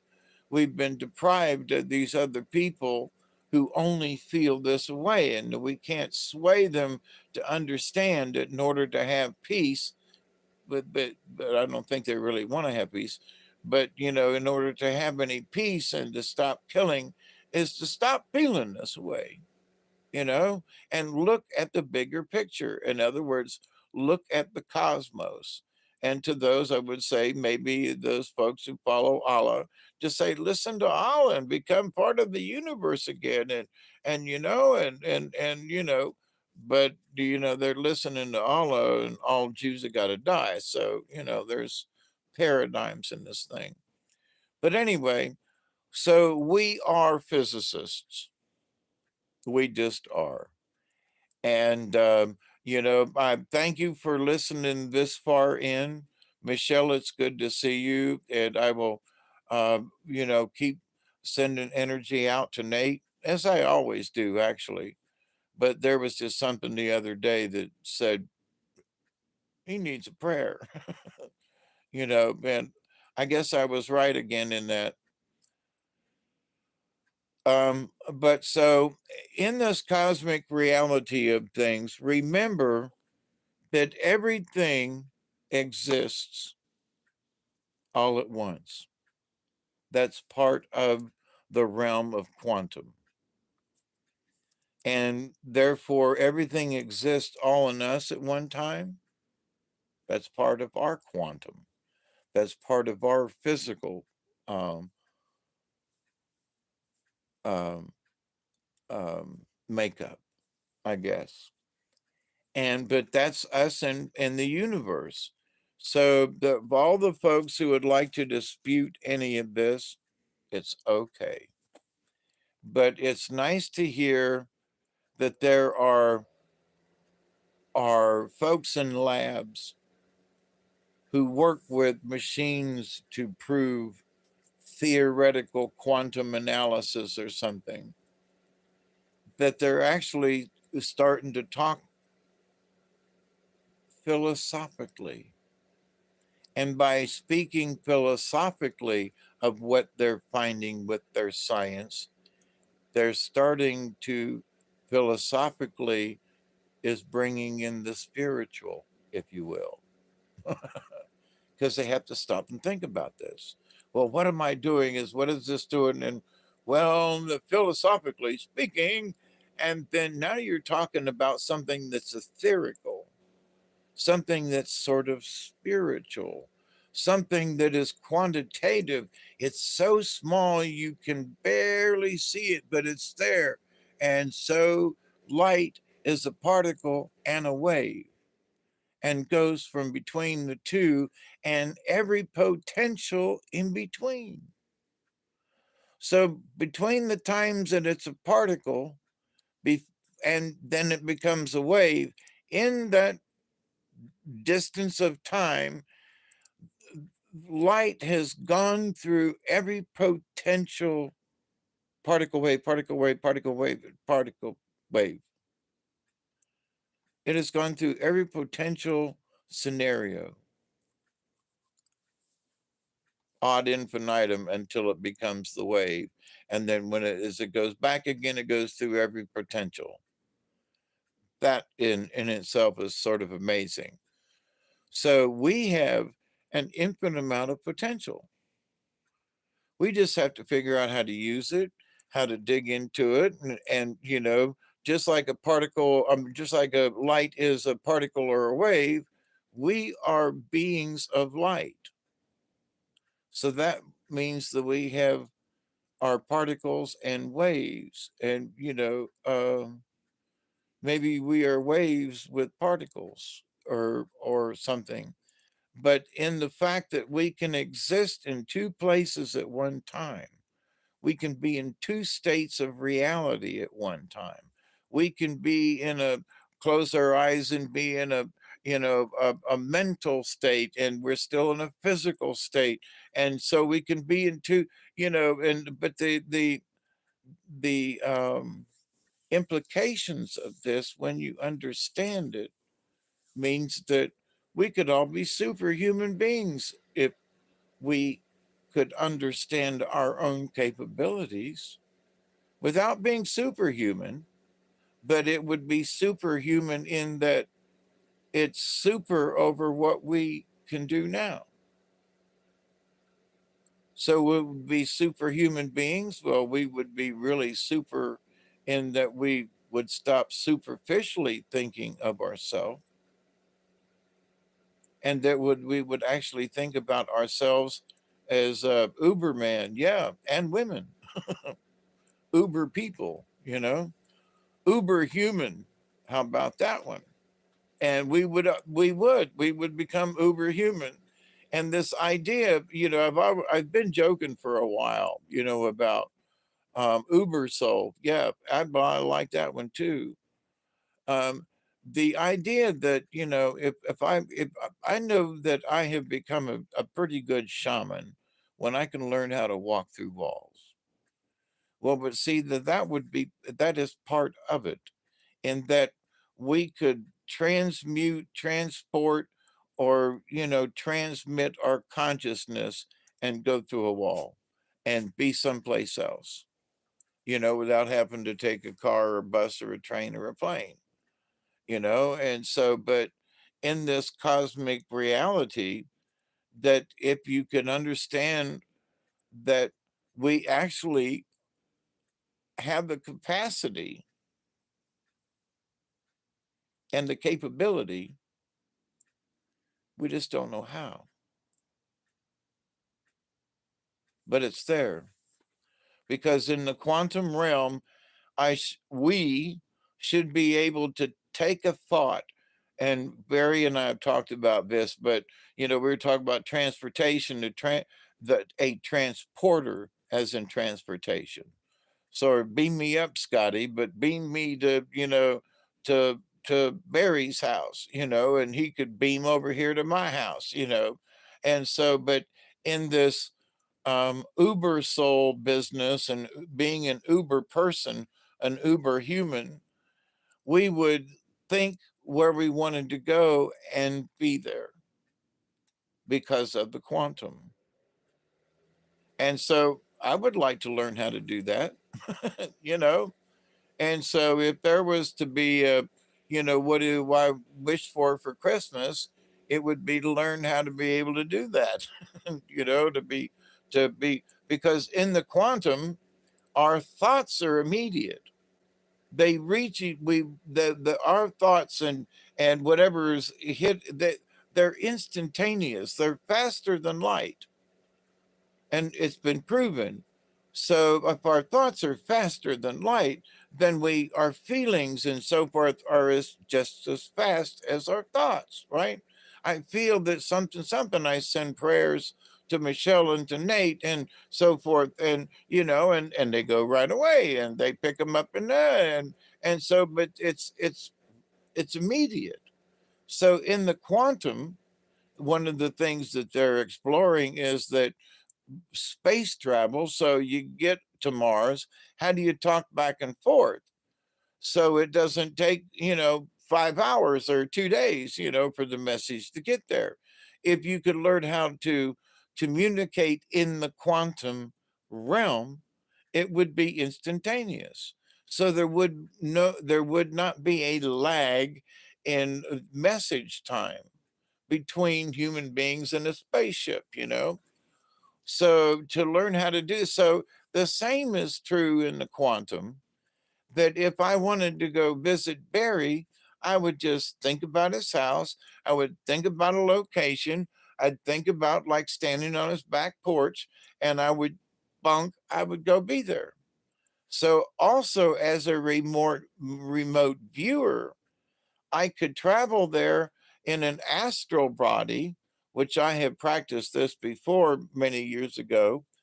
Um, that if I practice, I could travel there in my astral body and go sit on his back porch with him and look over the lake, you know? So because I've not been to his house, I've had pictures and things and stuff. I think I've been there, astrally before. I just haven't made this an attempt, and maybe Barry and I should try an experiment. But to the point, though, so that it would be nice to literally physically beam myself to his back porch, and then when we had our lunch or dinner or whatever, and so, I could beam myself back. And Duggar would be, where the hell you been? So, but in the quantum realm, this could very well be possible. Now, I may not physically be able to do it, but I might have a device that would help me to do it. So, a portable transport device, right? So I put it on and I go, okay. So I activate it, and it enhances my own natural ability to transport myself to Barry's house, so I can sit on the back porch with him. Could Is that possible? Why not? But to understand that in the quantum realm of things, that it could be possible, because if I could transmit myself there in an astral body to his house, which I feel certain I could, then if I had the right frequency and the right signal, which is what this one physicist kept talking about, the signal strength, and that you've got, so that's my thing. I would have to be like to his back porch, to a spot on the porch, and I would go to that spot on the porch, not out in the yard, not in the garage.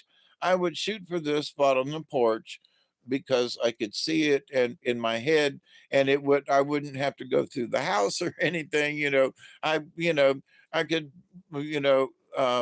materialize outside without having to be in the house, and might get caught in the attic somewhere on the way through.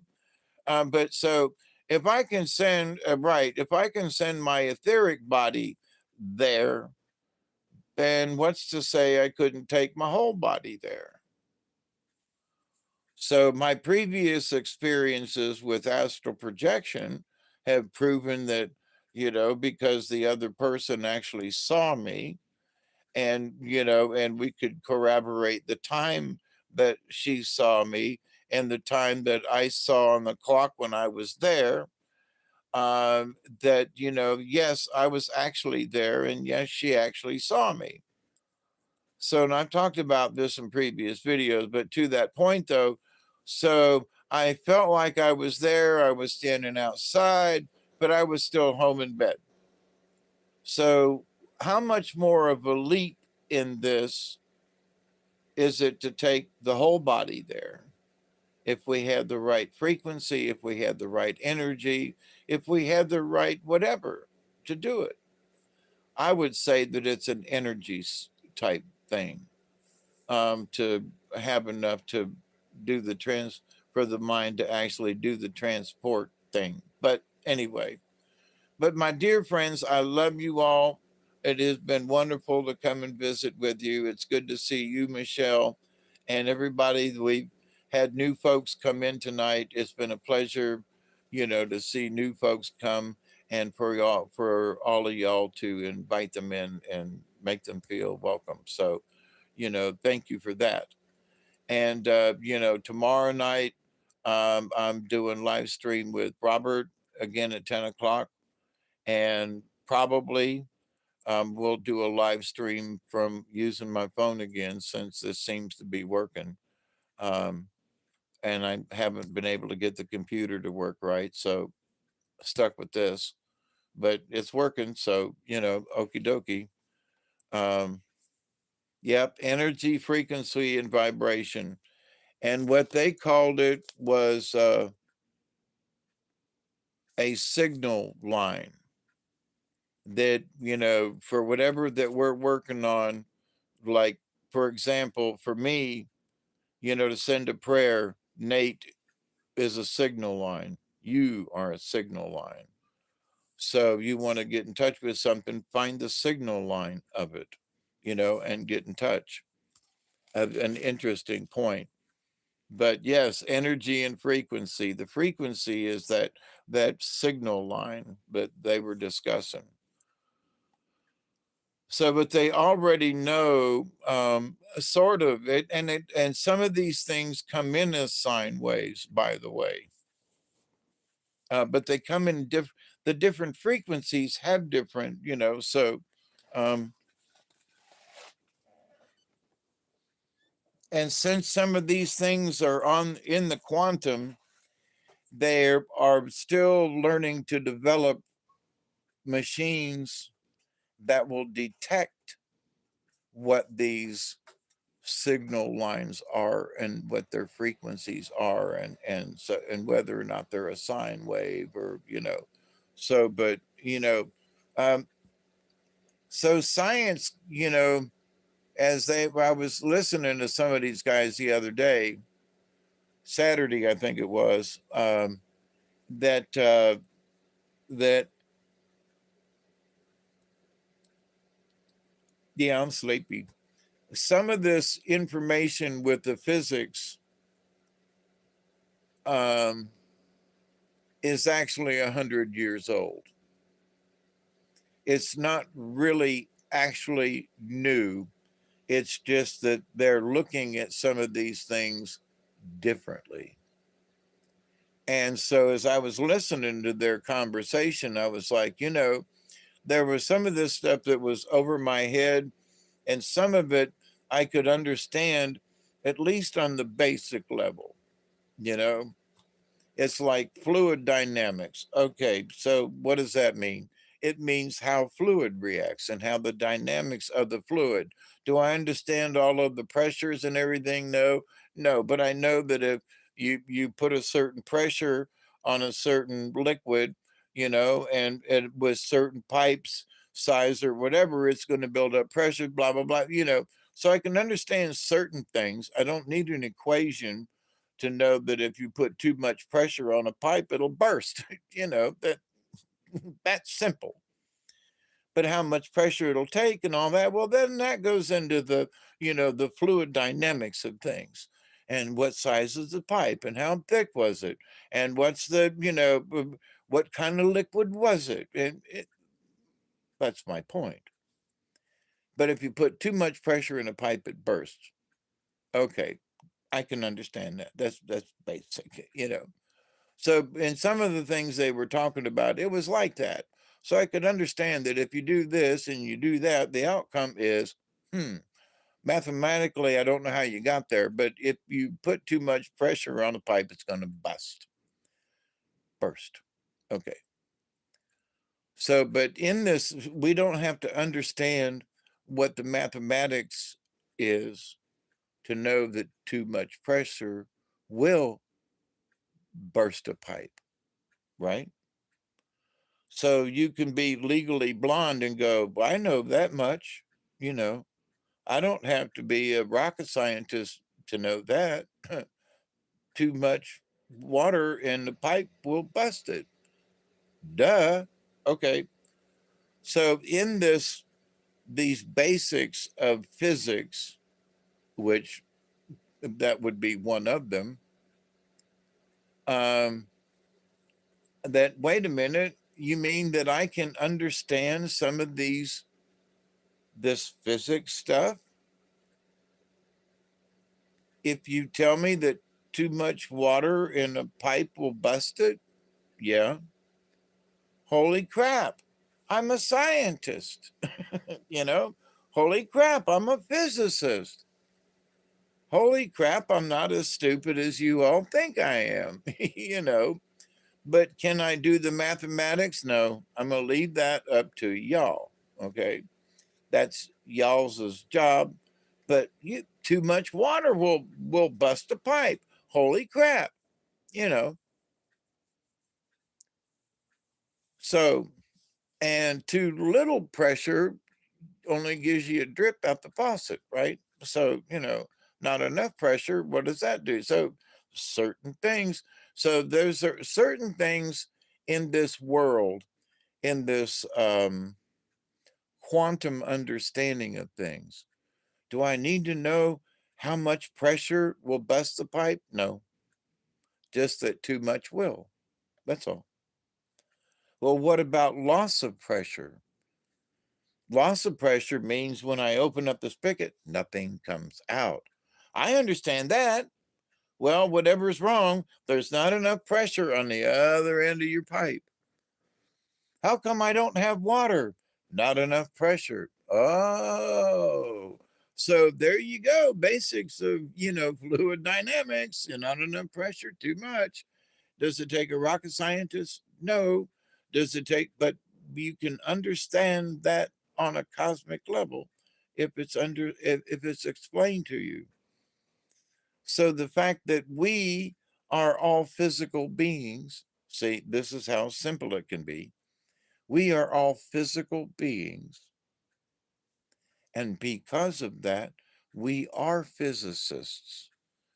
Because our body functions with little enzymes and platelets and all kinds of groovy things going on in our bodies, which keeps us alive. That is part of the quantum. Because our body functions, we are part of the quantum. Wow. So because my body is still breathing and producing oxygen and my heart's still working, with meds, but wow. So I'm still part of the quantum. I'm still here because all the little enzymes and things are still working, right? They're working on you. They're working on you. They're working on you because you're still breathing. You're still functioning. So that means you are still part of the quantum. That makes us quantum brothers and sisters. You know, it just does. Physically and spiritually and mentally. So I love you all. Have a great rest of the week. Yes, ma'am. We are each a universe.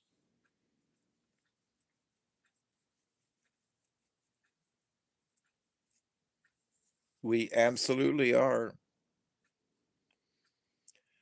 So having this reality, the last couple of days, and having my spirit guides yakking at me and go, you need to have this conversation with folks because, I've been talking about the shaman journey and so forth, but I had not really understood just how closely related the shaman journey is to the scientific version of, the quantum universe.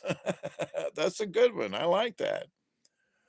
So, for me, it still is incredible in that um, for some of the things that I've been sort of preaching about, this guy in 3.5 hours I listened to him in the podcast the other day.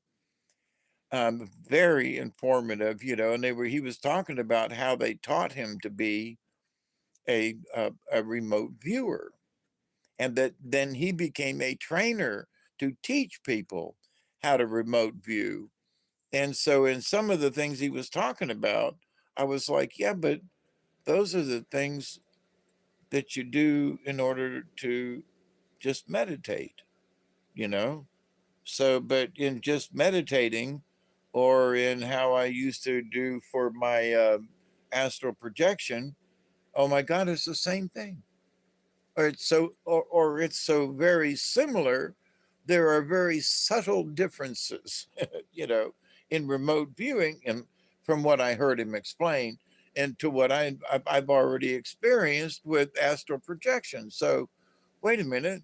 So that means that I have, in essence, been a remote viewer all this time. What? And that I have been a part of this quantum thing, and I have been utilizing this quantum field, okay, because it has endless potential. And if I can learn how to navigate in this endless potential of the quantum, then, oh, holy crap,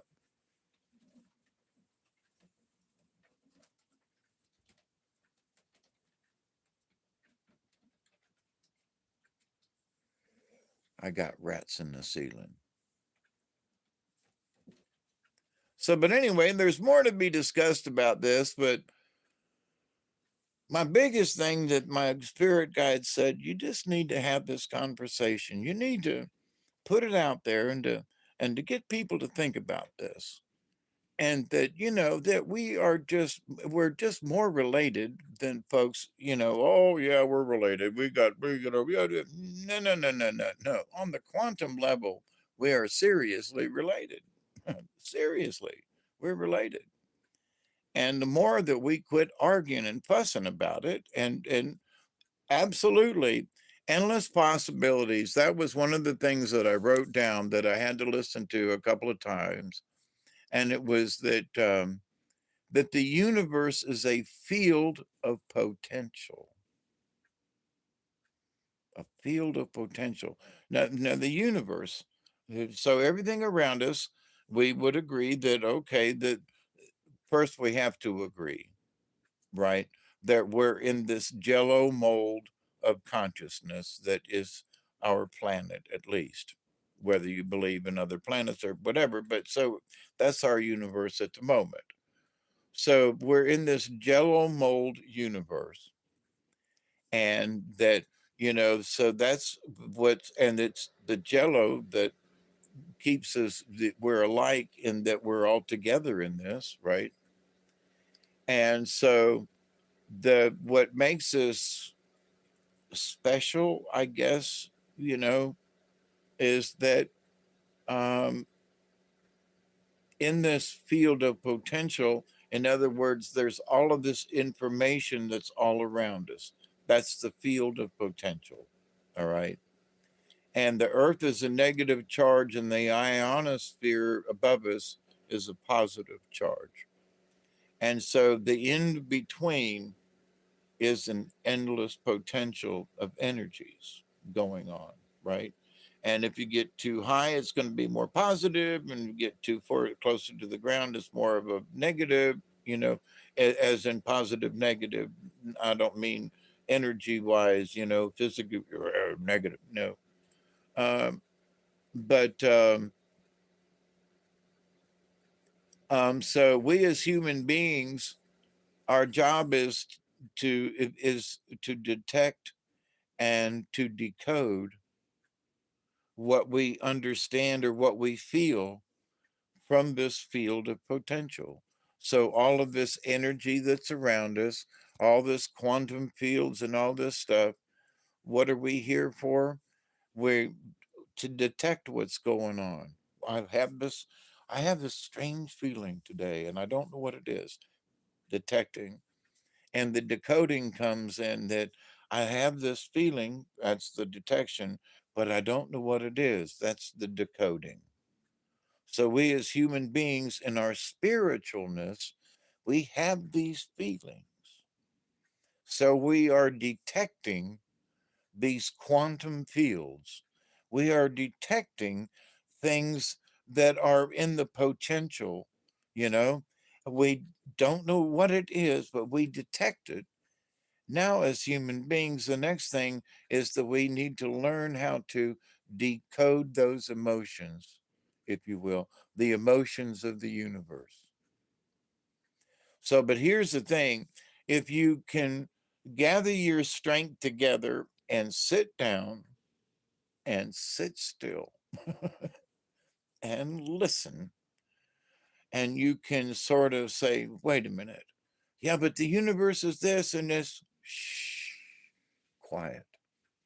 But the universe is trying to, shh, quiet, quiet. You have to muster up the energy to be still and to be quiet. And by doing so, you can hit a reset button within yourself. Because when you can quiet the self, then you can hear the universe. That's profound. When you can quiet the self, you can hear the universe. The space between, like the space between firing synapses. Yep. And because the synapses are electrical, and because electrical is like light, so the electrical impulses in our brain are particles and waves, intermittent, as they fire in between our synapses. So, but this firing is a particle, then it's a wave, and it's both, and it's not at the same instant, at the same time. So it's firing with a light that's electrical, that's a particle, but a wave. And that's going on all over the place. So, in the grand scheme of the universe and in the quantum, they're looking at light as particles and other particles in the universe too, but they're looking at light particles and the fact that it's, both at the same time, and that they both exist in the quantum, and so, but because our brains are electrical, and the pulses that go down our spine, they're electrical impulses to our nerve endings and so forth. So we are electrical in a lot of ways, which means that we are also light, and they are also particles and waves. So we have all this going on all at the same time. you know of course we would be affected by the universe, you know, with all that's going on. But one of the things that we can understand, and that one of the things that we can spread around between other human beings, is that this condition exists between us and with us. And so quit being frantic. Are you feeling frantic today? Well, me too. Well, find a way to calm down. Well, I got to go take a bunch of pills. No, the hell you don't. But first, stop believing that only pills will help you. But in certain circumstances, only pills will help. Um, but the one of the things is grab a hold of your situation and challenge yourself to be grounded and challenge yourself to go, wait a minute, I'm a part of this cosmic universe. Let me take a deep breath. Let me bring things into a more calm reality on my own and where I sit in the universe. And is the war in Israel have anything to do with me here at the house? No. So quit worrying about it. Quit talking about it. Quit making it an issue. Quit giving yourself a heart attack. Take a deep breath. And so, to the folks out there who are getting all upset about all of this, and in some ways they should be concerned, but like my dear friends, God forbid that they're afraid of getting nuked here in South Georgia. And I'm like, no, calm down. That's too much. And there's too much of that going around. There's too much fear and hatred and oh my God and deep breath because the quantum consciousness can hear it. And the more of us who take a deep breath, the rest of the cosmic consciousness will hear it. It's going to take a lot of deep breaths to calm some of these folks down. But the big thing is we don't get caught up in it because we, as quantum physicists, each one of us is our own little universe. We, as quantum physicists, can control mostly what goes on with us. And when we retain that control and understand that with practice, we have control of ourselves, that means that the rest of the universe can go, you know, you can't hurt me.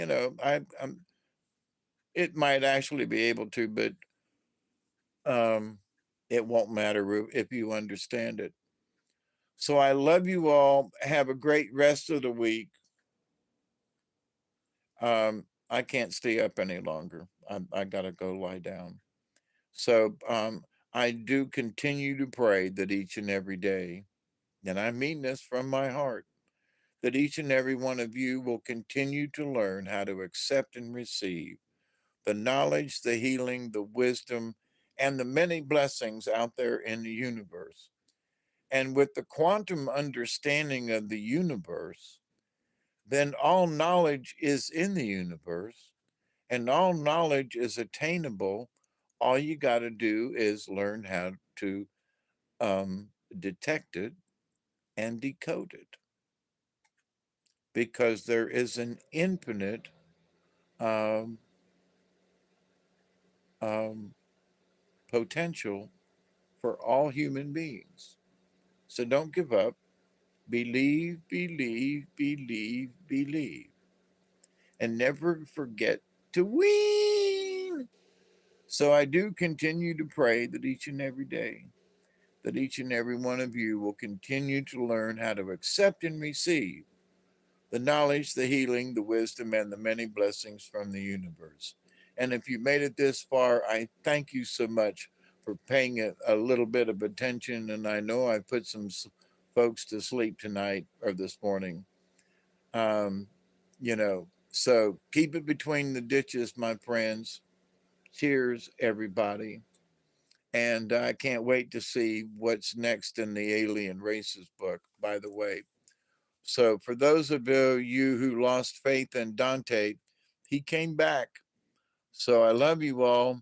Be safe. Are you sure you want to stop streaming? Yes. Much love. Thank you.